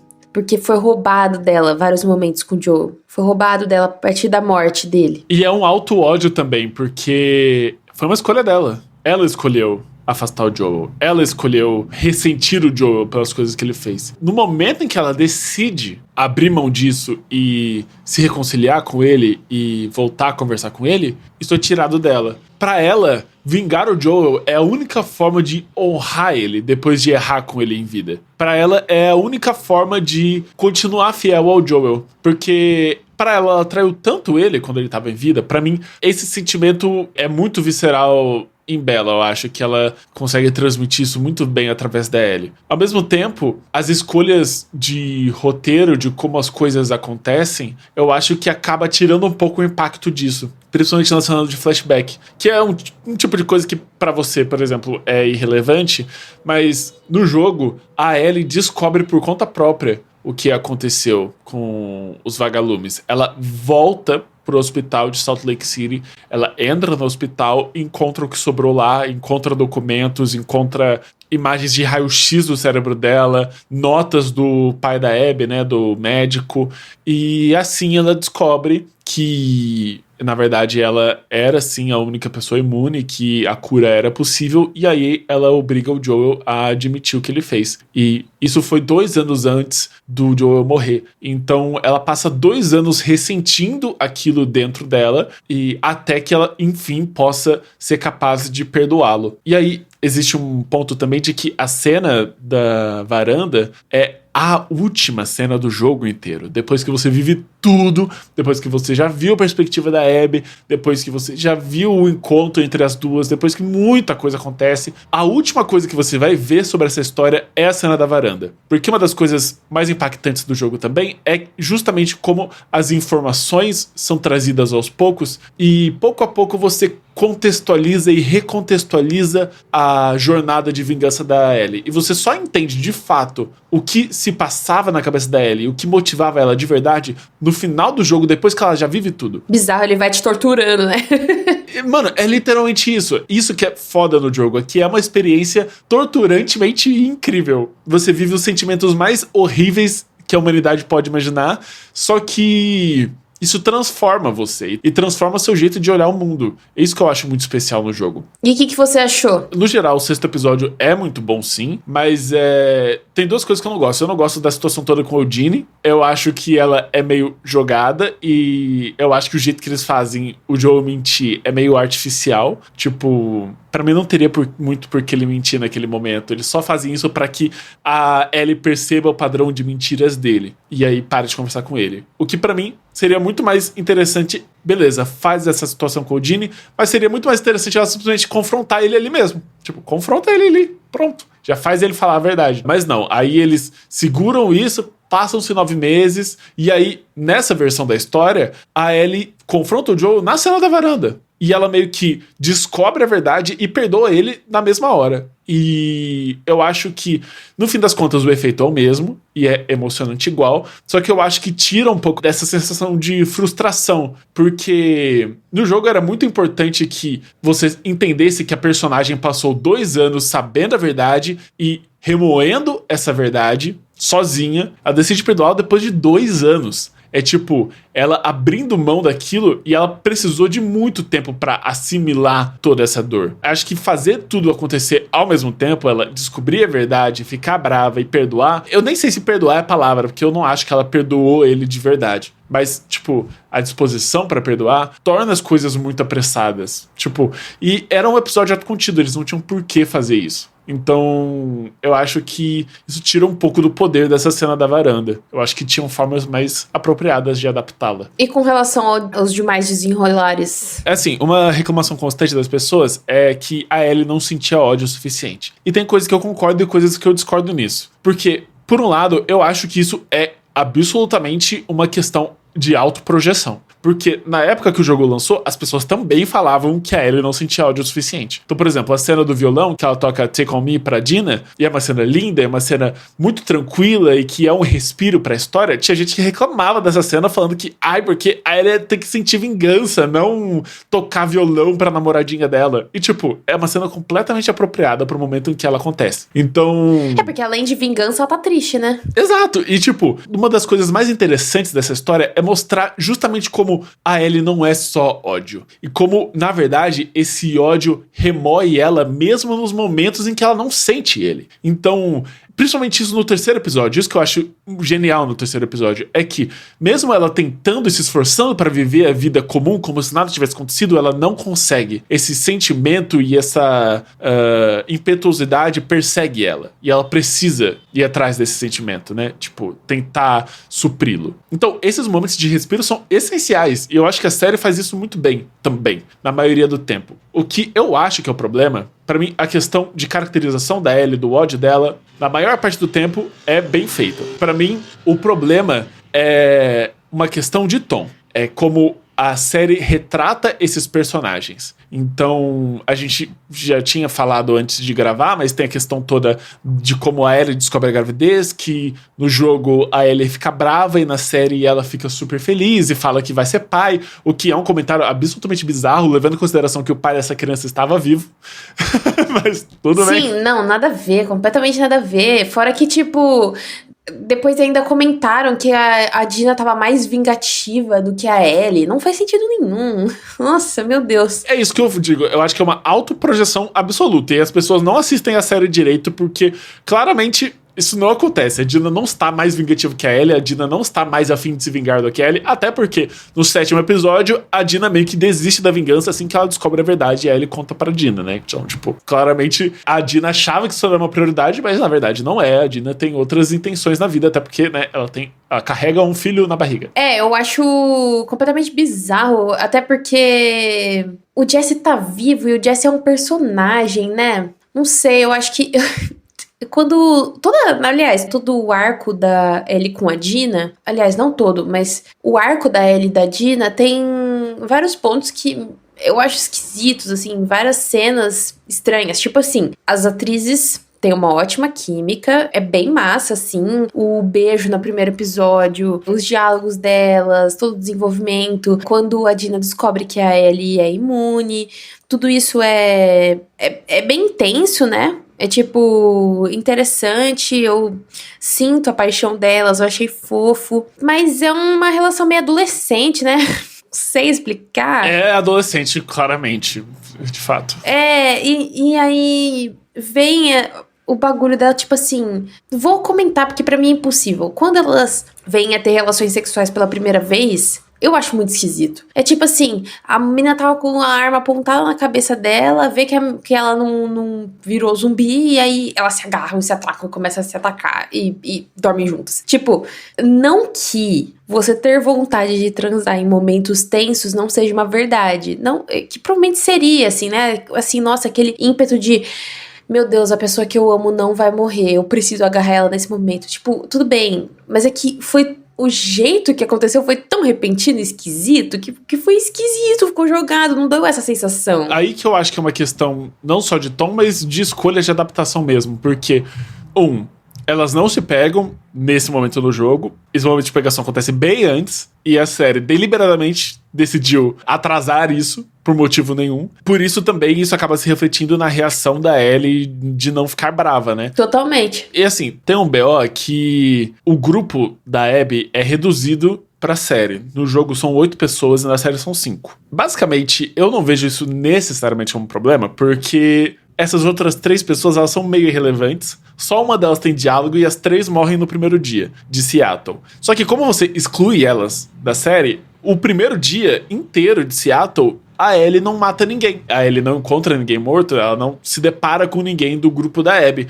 Então, é um primeiro dia de Seattle em que o tom denso de vingança e sombrio, ele é praticamente imperceptível, ele não existe. E eu acho que é uma péssima forma de você introduzir Seattle, que deveria ser um momento e um lugar que é fúnebre, traz uma sensação assim de você estar caminhando pra morte o tempo inteiro. E pra mim eles suavizam muito isso nesse episódio, nesse 4º episódio. E aí tem a questão toda também dos esporos, que no jogo a Dina descobre que ela é imune respirando esporos, e aí eles não precisam passar esse tempão todo da Dina ameaçando a Ellie, e aí a Ellie tem que dormir, aí a Ellie acorda, e enfim, eu acho que isso quebra demais o ritmo dessa cena. Mas pra mim, no fim das contas, tudo se resume a uma questão de tom. A série erra muito o tom, e tem um rolê também que envolve o Craig Mazin, que é um cara que vem muito de uma escola da comédia. Ele por muitos anos escreveu comédias, ele escreveu Se Beber Não Case, ele escreveu Super-Herói o filme. Então ele foi um produtor de obras assim, por muito tempo.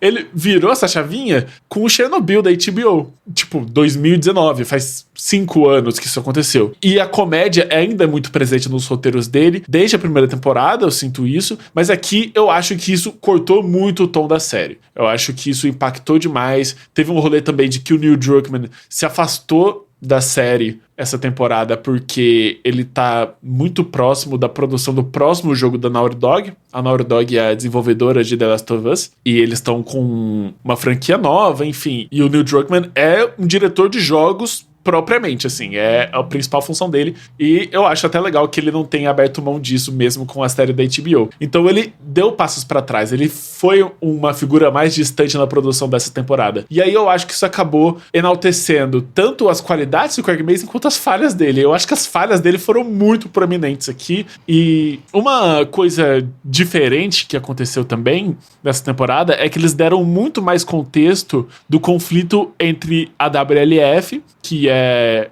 uma sigla para Washington Liberation Front, que é Frente de Liberdade de Washington, e os Serafitas, que são um grupo religioso, e basicamente a Ellie entra em Seattle dentro de um cenário de guerra. Eles dão muito mais contexto sobre isso, a gente tem muitas cenas isoladas do Isaac, que é interpretado pelo Jeffrey Wright, que inclusive faz ele no jogo também. Ele é o segundo ator a reprisar o próprio papel do jogo. Isso aconteceu com a Marlene também na primeira temporada, e é bem legal, ele incorpora o Isaac de forma incrível. E o Isaac eu acho que é um personagem muito mal aproveitado no jogo, ele tem umas 2 cenas só, e é legal ver ele mais presente aqui. Provavelmente ele vai ser mais presente ainda na terceira temporada. Total, porque mostra que ele tem uma relação relativamente próxima com a Abby, né? Exato. Mas enfim, o que você achou desse conflito em geral, de como isso foi introduzido, as cenas dele? Olha, eu acho que fica um pouco perdido, querendo ou não, porque eu não sei explicar, eu não entendi muito o que acontecia, assim, por que eles estavam brigando. Eu acho que também, talvez,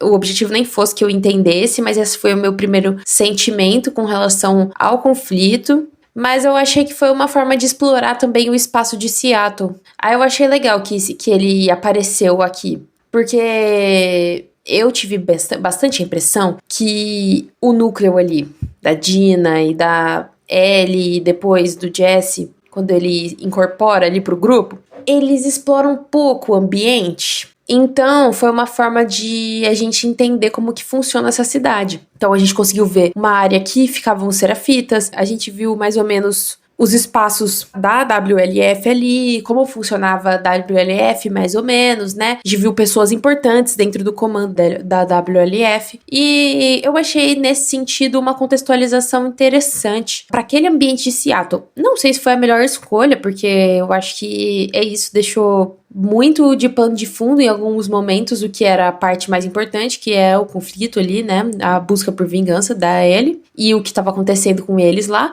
mas eu não achei de se jogar fora, assim, aquela cena do Isaac torturando um Serafita, puta, que negócio. É uma das minhas cenas favoritas. Sim. Da série inteira. Que aflição, mas que incrível, né? Não, e pra mim todas as escolhas relacionadas a representação desse conflito são escolhas muito voltadas para uma sensibilidade particular. Uma questão que é muito importante apontar é que o conflito WLF Serafitas em Seattle, ele é, basicamente, para todos os efeitos, uma alegoria um pouco muito óbvia ao conflito Israel-Palestina. E é importante apontar isso porque em 2020 o jogo lançou em um contexto muito diferente desse conflito, que sempre foi um conflito muito pesado e de muita opressão ao povo palestino, mas era um conflito que passava por um período de transição. Agora a gente vive um momento muito alarmante, mas naquela época não era um assunto tão abordado na mídia quanto está sendo agora. E outro ponto muito importante é que o Neil Druckmann é israelense. Ele nasceu em Israel, ele não é só judeu, ele é israelense mesmo, ele nasceu em Israel e cresceu lá por um período, e ele comenta, principalmente na época do jogo, ele chegou a comentar que uma das inspirações para toda a história de The Last of Us Part 2 foi um evento nos anos 2000 em que, durante um ataque e uma ocupação à Cisjordânia de Israel, que eles bombardearam o lugar, enfim, a população da Palestina se revoltou de forma muito intensa e eles conseguiram capturar 2 soldados israelenses enquanto tentavam ir embora. E aí, enfim, esses soldados foram mortos, linchados de forma muito violenta, e o Neil, ele chega a comentar em entrevista que na época, quando ele olhou aquilo, ele sentiu muito ódio. A vontade dele era de poder, apertando o botão, causar o mesmo sofrimento àquelas pessoas que elas fizeram a esses 2 soldados. E é interessante porque isso também traz um pouco o ponto todo de perspectiva do jogo. De que, enquanto você tá com a Ellie, tudo que você consegue enxergar é o sofrimento que a Abby trouxe ao Joel. E uma coisa que talvez o Neil Druckmann daquela época não percebesse é como aqueles soldados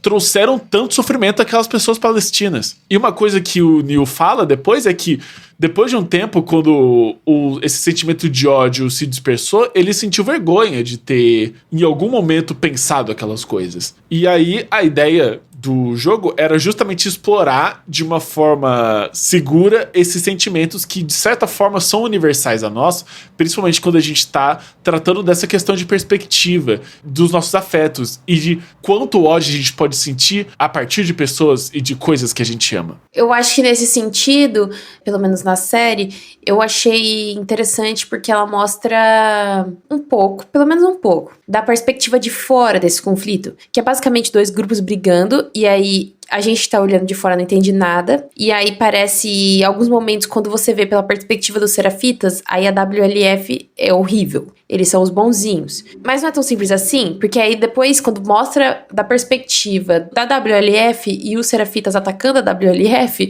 também é muito violento, então você fica naquela confusão de, tipo assim, quem tá certo, quem tá errado, a quem eu devo ter e depositar o meu ódio, né? Que eu acho que tem tudo a ver com o conflito da série como um todo, né? Tipo, do conflito dessa temporada como um todo, né? Do conflito Ellie e Abby. Tem tudo a ver também, né? Justamente. E assim, existem muitas questões problemáticas envolvendo essa alegoria, principalmente porque, assim, vamos deixar bem claro aqui, não existe comparação entre Israel e Palestina na vida real. Não existe comparação. A opressão que Israel impõe à Palestina é uma coisa completamente desproporcional. Sim. E não existe justificativa para qualquer coisa que Israel faça, hoje ou em qualquer outro momento da história desse conflito. Agora, trazendo pra série. Quando a gente tenta traduzir isso, a gente acaba, muitas vezes, podendo levar a um certo desbalanceamento de poder. Assim, desenhando pra vocês, a WLF, nesse caso alegórico, seria Israel e os Serafitas seriam a Palestina. E os Serafitas, eles são um culto religioso muito devoto e que, através da religião, também são muito violentos. E no jogo, principalmente, isso é tratado de uma forma bem jogada, de certa forma, principalmente no arco da Ellie. A primeira vez que você descobre sobre os Serafitas é olhando os corpos dos soldados pendurados e dilacerados na estação de TV. Então, o seu primeiro contato é um contato violento com eles. E quando você volta pra série, eles fazem o contrário. E pra mim, isso é muito inteligente, principalmente levando em consideração que, pra Ellie, a WLF, a Abby são os vilões. Então, ela encontrar esse conflito primeiro a partir do contato dos Serafitas enquanto vítimas faz muito sentido, porque ela se empatiza com eles, porque ela enxerga o sofrimento que a Abby fez sobre ela nos Serafitas também, no sofrimento que a WLF, causa a eles. E a partir de como a história vai se degringolando, a gente começa a entender que, na verdade, os Serafitas não necessariamente têm a ver com a Ellie e não necessariamente compartilham das mesmas aflições da Ellie. E é isso, a gente questiona isso o tempo inteiro, e eu acho que essa forma com que o conflito foi introduzido na série foi uma forma de suavizar também, levando em consideração o contexto delicado em que a gente está deste conflito hoje em dia. Se isso foi correto ou não, se foi feito da melhor forma, eu não sei, até porque eu acho que é uma alegoria bem estranha desde o jogo, é um dos elementos que são problemáticos, e eu acho que a série meio que acaba refletindo isso de alguma forma. Eu acho que são elementos passíveis absolutamente de crítica e que eu acho que não excluem o valor dessa história como um todo, mas é isso, assim, é uma coisa que existe e que a gente precisa comentar, porque, enfim, é um elemento dessa história. É bem delicado mesmo, ainda mais nos dias de hoje, você colocar essa relação da ficção com a realidade e talvez não conseguir cumprir, aliás, não consegue cumprir com o que acontece, né, de verdade. Enfim, achei um pouco ousado. Mas se eu tivesse uma segunda chance naquele momento, eu teria feito tudo igual. Porque você é egoísta. Porque eu te amo.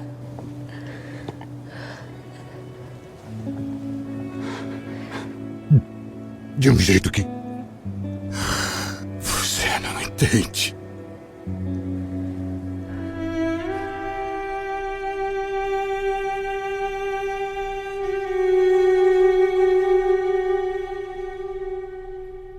E agora, falando de outro elemento que eu acho que é bem relevante para essa discussão, especialmente agora nesse momento da segunda temporada, que o Joel é meio que, entre aspas, tirado como protagonistas, né? Porque ele vem a falecer, são as personagens mulheres, que são as protagonistas aqui. E aí, o Emerson Rocha, o amor da minha vida, fez um comentário pra gente também.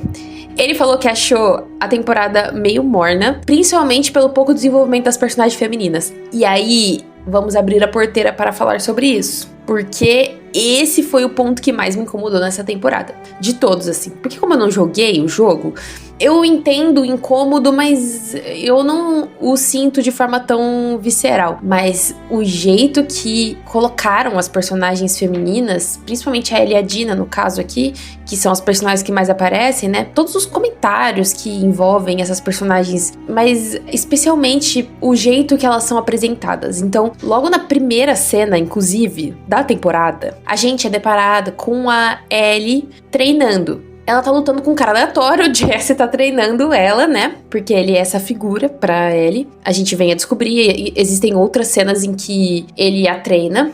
E aí você vê a Ellie se esforçando pra ser mais forte e pra se desenvolver fisicamente. Mas aí, depois vai chegando no decorrer da temporada e a gente não vê os frutos disso, de todo esse treino. É meio esquisito, não é? Na verdade, é muito estranho porque essa é uma jornada de vingança, que é uma jornada inerentemente violenta. E a série não explora isso, ela não explora o potencial destrutivo dessa violência, porque a violência, ela é quase nula nessa temporada. A Ellie quase não luta com inimigos humanos. Ela, na verdade, assim, luta uma vez com inimigos humanos, basicamente. 2 se você contar a Nora. Ela quase não luta com inimigos não humanos. Também. Sim, os conflitos com infectados, curiosamente, foram bem mais presentes do que na primeira temporada. O que eu acho uma questão. Acho que eles deveriam ser mais presentes na primeira temporada, em que os infectados são o foco, né, da história. Sim. E os conflitos com humanos mais presentes na segunda, em que a humanidade é o principal fator a ser explorado. E é interessante porque no jogo a violência é crua, é suja, é aberta, é incômoda. Você mata alguém com a Ellie e o outro amigo dela, o companheiro dela que tá do outro lado, vai gritar o nome dessa pessoa. Falar, Gary, você morreu! E aí, o Gary morreu, gente, eu não sei, a gente tá sendo atacado. E você sente isso. Se você mata uma pessoa, tira pela perna, a pessoa agoniza de morte, ela grita enquanto ela morre. E ela grita por muito tempo. E é agonizante. E é interessante porque isso é contraditório no jogo, porque o jogo ele te coloca no papel de exercer violência e ele te julga por isso, né? Ele te pune por ser violento através desses elementos que denotam a sua crueldade. Você não precisa fazer essas coisas, mas se você fizer, você vai se deparar com isso. E é interessante porque a Ellie nunca é enfrentada por esse sentimento de violência, né? Tipo, isso nunca acontece. Até chega a acontecer, mas pro final, né, quando ela ataca a Nora de um jeito mais violento pra tentar tirar a informação de onde tá a Abby, mas no geral eles parecem que querem ficar limpando a imagem da Ellie o tempo todo, como se, tipo, mantivesse uma certa inocência na personagem. Um pouco esquisito, né? Parece que pra você continuar achando ela ótima, pra você não julgar ela, pra você não achar ela uma personagem suja e tão ruim quanto a Abby, por exemplo. Não sei, eu acho isso esquisito, principalmente levando em consideração os comentários, a declaração machista e bizarra do Craig Mazin falando sobre o conflito da Ellie com o Owen. Que acontece ali no 7º episódio, né? Basicamente, ele não acontece na série, mas no jogo, acontece um conflito físico entre os dois, tipo, uma luta. E a série reduz isso pra, tipo, apenas um tiro. Ela mata ele num tiro e mata a Mel também, ao mesmo tempo e tal. E aí, ele faz essa declaração de que ele tirou essa cena porque não fazia sentido a Ellie derrubar o Owen. Porque a atriz não era tão alta quanto o ator. Além de uma declaração machista, é extremamente burra, né? Porque a Ellie, ela é treinada, ela é forte, e ela não derrubaria um homem simplesmente porque ele é mais alto que ela. Vai tomar no cu, velho. Meu Deus. Sabe qual é o pior dessa declaração? É que ela é contraditória pro que a própria série define. A primeira coisa que aparece é a cena da briga. E a cena da briga é mostrada, ela existe pra mostrar a Ellie usando técnicas de luta justamente pra sobrepor pessoas mais altas e mais fortes que ela. Isso existe. Existem técnicas de luta pra pessoas mais baixas. E aí ela consegue sobrepor o cara através dessas técnicas. Ela é treinada pra isso. E por que diabos você introduz isso como uma luta e uma potencialidade de algo que pode acontecer e não recompensa isso no final da temporada numa cena que claramente isso deveria acontecer? Até porque eles fazem isso. No primeiro episódio tem aquela primeira cena com o espreitador, que é só o espreitador que ataca a Ellie. Depois eles fazem isso, é um payback pro meio ao final da temporada, em que eles encontram a horda de espreitadores. E a Ellie e a Dina ficam encurraladas. Isso é regra básica de roteiro. Por que você não... cara. Não só é machista, como é incongruente e roteiro mal escrito. Totalmente. Fora que eu acho que a Dina também, o jeito que ela é colocada ali... Aí eu vou fazer uma pequena... colocar uma pulguinha atrás das nossas orelhas. Eu tenho a impressão que o que eles fazem é tentar separar a Ellie e a Dina em gênero, que é uma coisa muito comum quando você vê um casal homossexual, né? No caso, duas mulheres. Eles tentam colocar como se a Ellie fosse o personagem masculino ali, e a Dina feminina. Então, por ela ser a personagem feminina, ela não é mostrada como tão forte, ela é mostrada como cérebro, mas não como uma força física. E eu não sei, eu não conheço a Dina do jogo, não joguei, mas... será que ela não seria a força física também? Aí até o comentário da Ellie lá, voltando nesse comentário dela falar, tipo assim, que vai ser pai. Isso eu já sei que não acontece no jogo, porque a cena é completamente diferente, inclusive a reação da Ellie é completamente diferente, né? As pessoas acham essa cena muito fofa, mas eu acho que um homem de meia idade ter escrito esse diálogo para uma mulher lésbica proferir, eu acho bem bizarro. Sim. Essa é a verdade. Porque se a questão fosse, de fato, tipo, a identificação da Ellie com o papel de pai, mas não é sobre isso. Eu sinto que é sobre essa separação de gênero mesmo. De tipo, como se a Dina fosse a mulherzinha frágil e aí a Ellie é o homenzão, tipo, meu Deus, é o macho da relação porque é fortuna. E ela nem é, entendeu? Porque eles nem fazem ela ser fortuna. Mas mesmo assim, isso me incomodou pra caramba. Eu acho que, tipo, é de muito mau tom. Falando o mínimo, né? Pra não falar outras coisas. Mas isso me incomodou muito. O jeito que lida com as mulheres. Fora que, tipo, já é super delicado você trabalhar com uma série violenta desse tipo, uma história violenta desse tipo, que tem como protagonista uma mulher, né? Mulheres, na verdade, porque tem a Abby também. Eu já acho bem delicado, principalmente porque a gente já viu declarações extremamente, tipo, pessoas reagindo de forma, fazendo comentários bizarros e misóginos por conta de serem mulheres e com relação à aparência delas, porque isso é tipo assim, simplesmente é uma pauta. Duvido que se fosse um cara sendo o protagonista, iam ficar falando que ele deveria ser mais forte ou menos forte, ou que ele deveria ser mais bonito ou menos bonito, tipo... Ah, gente, por favor, né?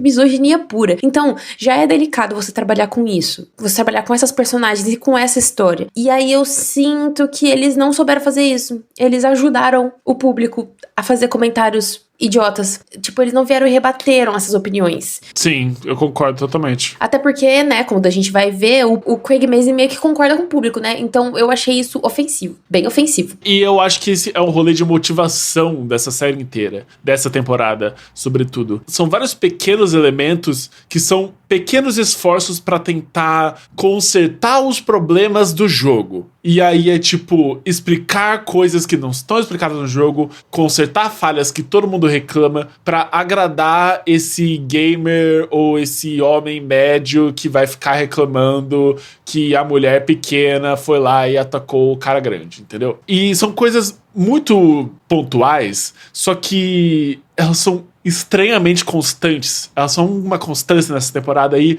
eu não consigo ignorar. Tipo, por exemplo, tem a questão do...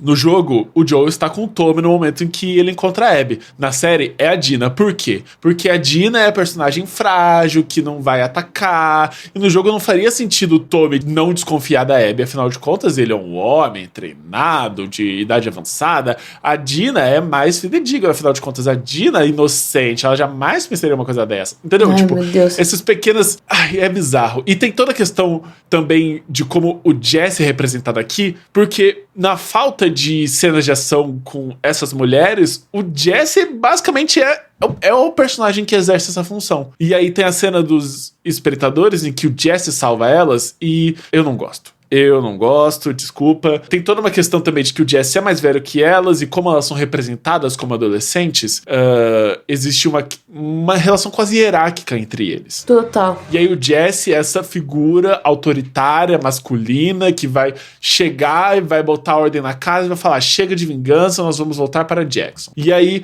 meio que a autonomia dessas mulheres, a decisão dessas mulheres, pouco importa, saca? No jogo, o Jesse é um personagem muito diferente. O Jesse é um personagem que vai lá pra somar na jornada da Ellie. Ele veio pra ajudá-la. E ele chega a falar pra ela que se ela tivesse chamado ele ia aceitar. Ele ia ajudá-la. Que ele sabe que o que aconteceu com o Joel não tá certo. E na série ele meio que detesta cada segundo em Seattle, detesta a Ellie, joga na cara dela que tudo de ruim que tá acontecendo com eles é culpa dela. Eu tenho a sensação de que, como a série decide suavizar a violência de forma tão brusca, eles decidem depositar os pontos de tensão nos personagens, que no jogo eram os elementos de conforto da Ellie. Os personagens eram o porto seguro dela, os amigos dela, né? Aqui na série não. Os amigos dela representam quase que em sua totalidade o ponto de tensão da Ellie, né? Eles são a fonte de tensão da Ellie. E aí o Jesse, ele é quase como esse encosto que lembra a Ellie o tempo inteiro das decisões erradas dela, saca?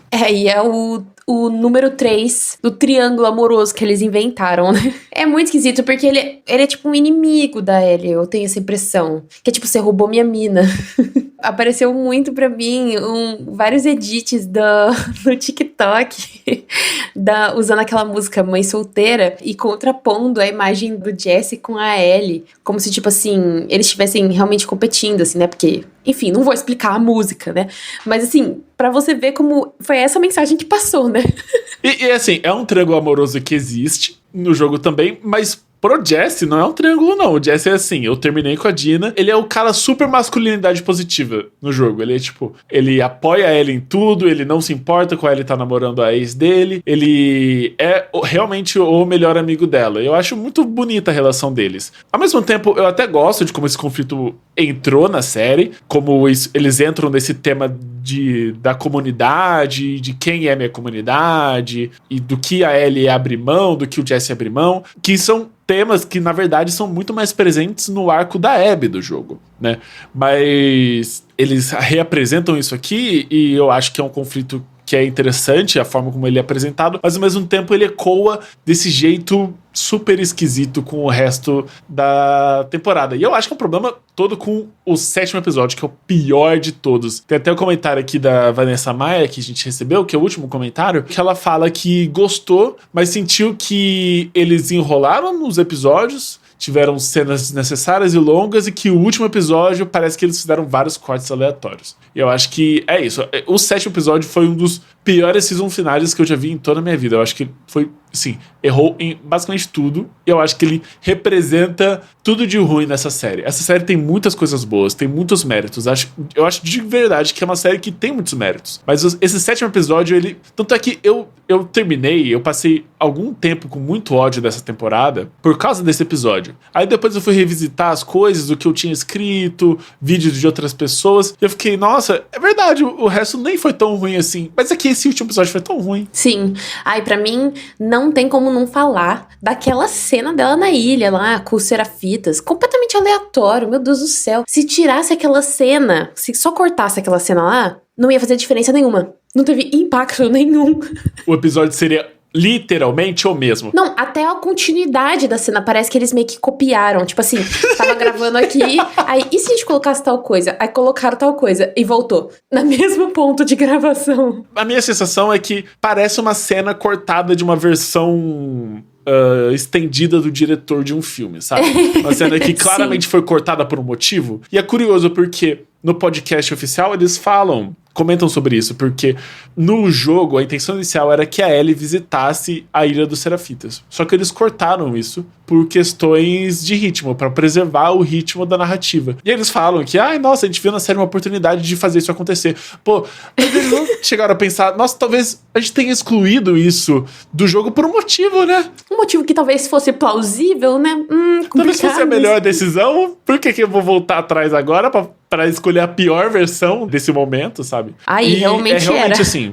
E tudo isso só reflete essa questão de como eles suavizam a violência da Ellie. Então, nessa cena, ela é basicamente encurralada, ela não faz nada. Se não tivesse rolado a sirene, a Ellie teria morrido. E aí é basicamente a Ellie sendo carregada pelo destino e ela basicamente não tem autonomia nenhuma sobre o que tá acontecendo. Que empolgação você consegue construir com uma narrativa, com uma jornada dessa, em que o protagonista não toma decisão, em que o protagonista ele não paga pelas próprias atitudes, saca? E aí tem a cena em si em que ela mata a Mel e o Owen e descobre que a Mel tá grávida e que inclusive é uma revelação tipo, chocante na série, mas no jogo você... Eu achei muito interessante como isso acontece no jogo, porque no jogo você escuta essa informação lá no começo com a Abby, aí você joga umas 10 horas só de Ellie, e aí, enquanto você tá lutando com a Mel, no jogo a Ellie mata a Mel com uma facada no pescoço, é bem violento, você tá tão imbuído de violência e de ódio que você nem passa pela sua cabeça que essa mulher tá grávida. Você tá imbuído de ódio junto com a Ellie, isso não passa pela sua cabeça.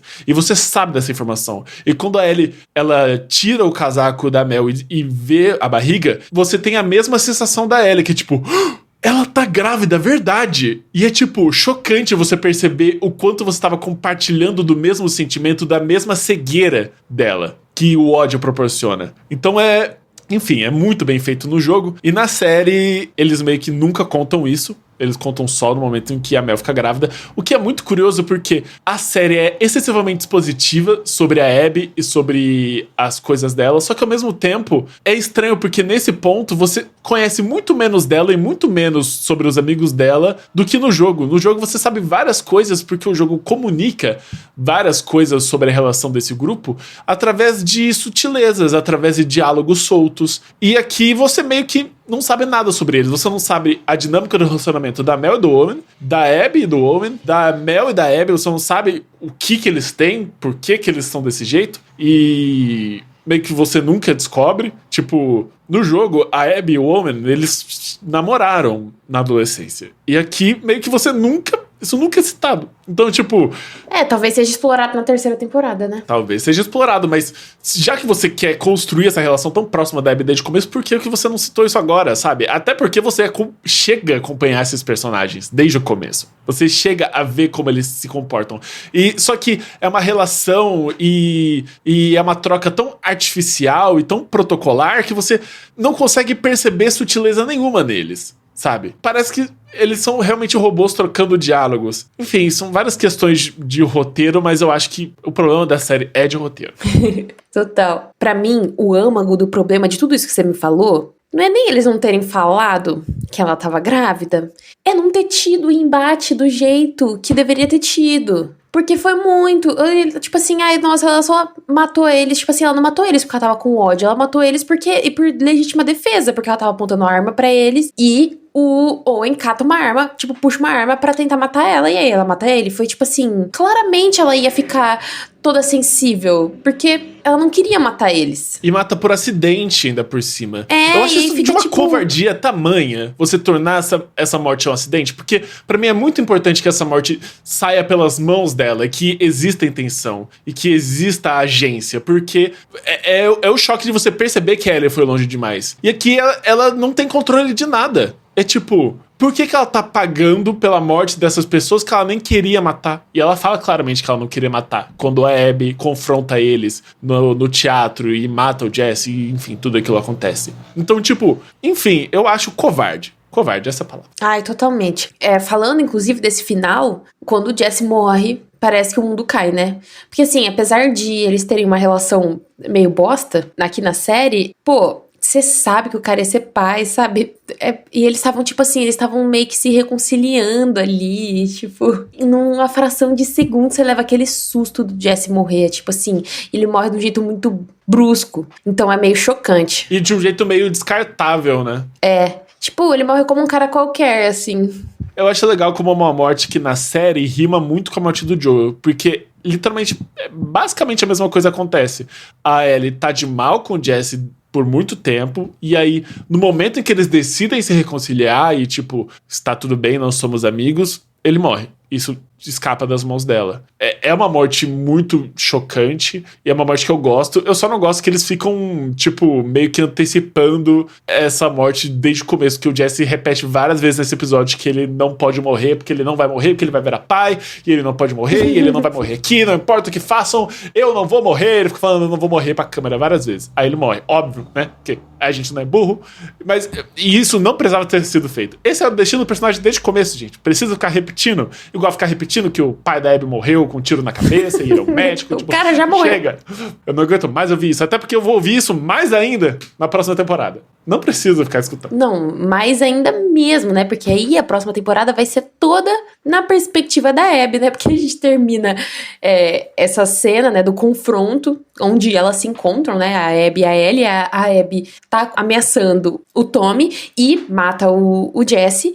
E aí a gente tem toda aquela tensão, né? De tipo assim, puta que pariu. E a Ellie tá rendida, completamente rendida. E aí elas trocam um diálogo ali, tipo sobre a Abby ter poupado a Ellie e que não era pra ela ter voltado até lá. Tem uma cena preta, corta um barulho de tiro que dá aquela agonia, porque você fica assim, meu Deus, quem levou um tiro? Quem morreu? Quem tá vivo? O que aconteceu? E aí corta. Seattle, dia 1. E a gente só verá na terceira temporada. E essa cena vai demorar pra voltar ainda, viu? A gente vai viver tudo com a Abby até voltar. A próxima temporada vai ser a visão da Abby desses 3 dias de Seattle, além de várias outras coisas, porque os criadores já disseram que eles vão querer explorar a origem da profetisa, que é... A líder dos Serafitas. A profetisa é a profeta que os Serafitas seguem, que inclusive, né, nenhuma relação com Maomé, né, Tudo nada a ver.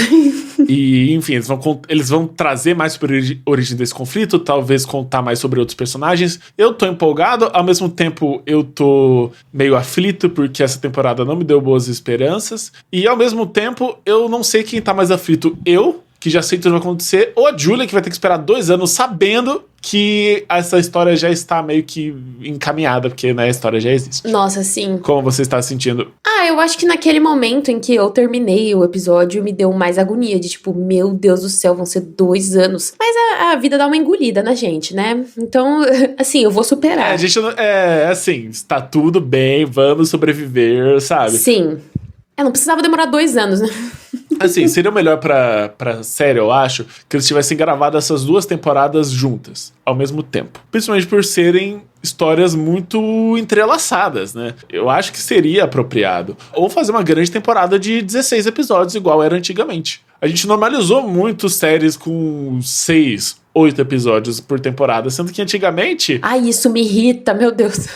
Pô, The Walking Dead era 16 episódios por temporada. Eu adorava. Eu acho que a gente poderia voltar a isso, né? Mas não vai acontecer tão cedo. De qualquer forma, tudo que nos resta é esperar. Aparentemente também eles vão estender para além da 3ª temporada a história do 2º jogo. Eles vão querer fazer uma 4ª, que eu particularmente acho que não precisa, é injustificado, mas eles vão querer tirar leite dessa vaca aí por um bom tempo ainda.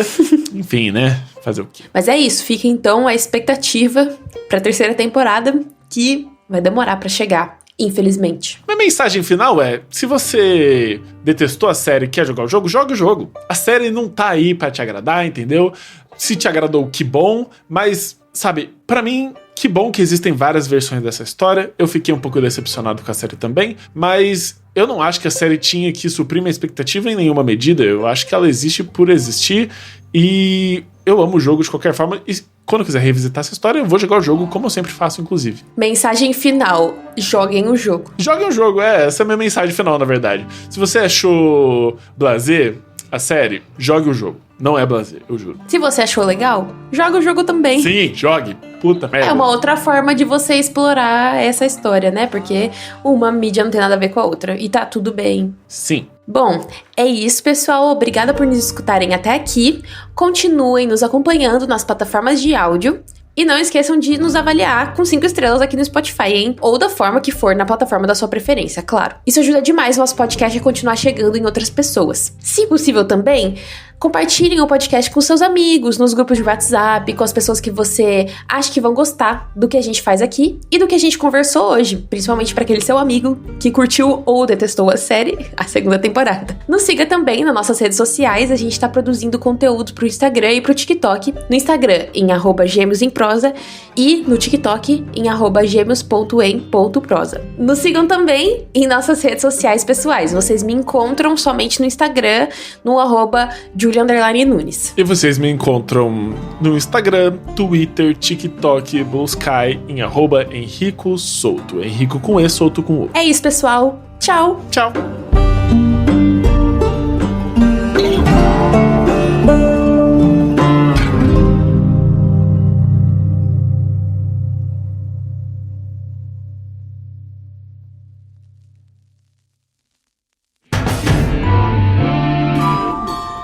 Esse podcast foi editado por Yoshi Ohashi.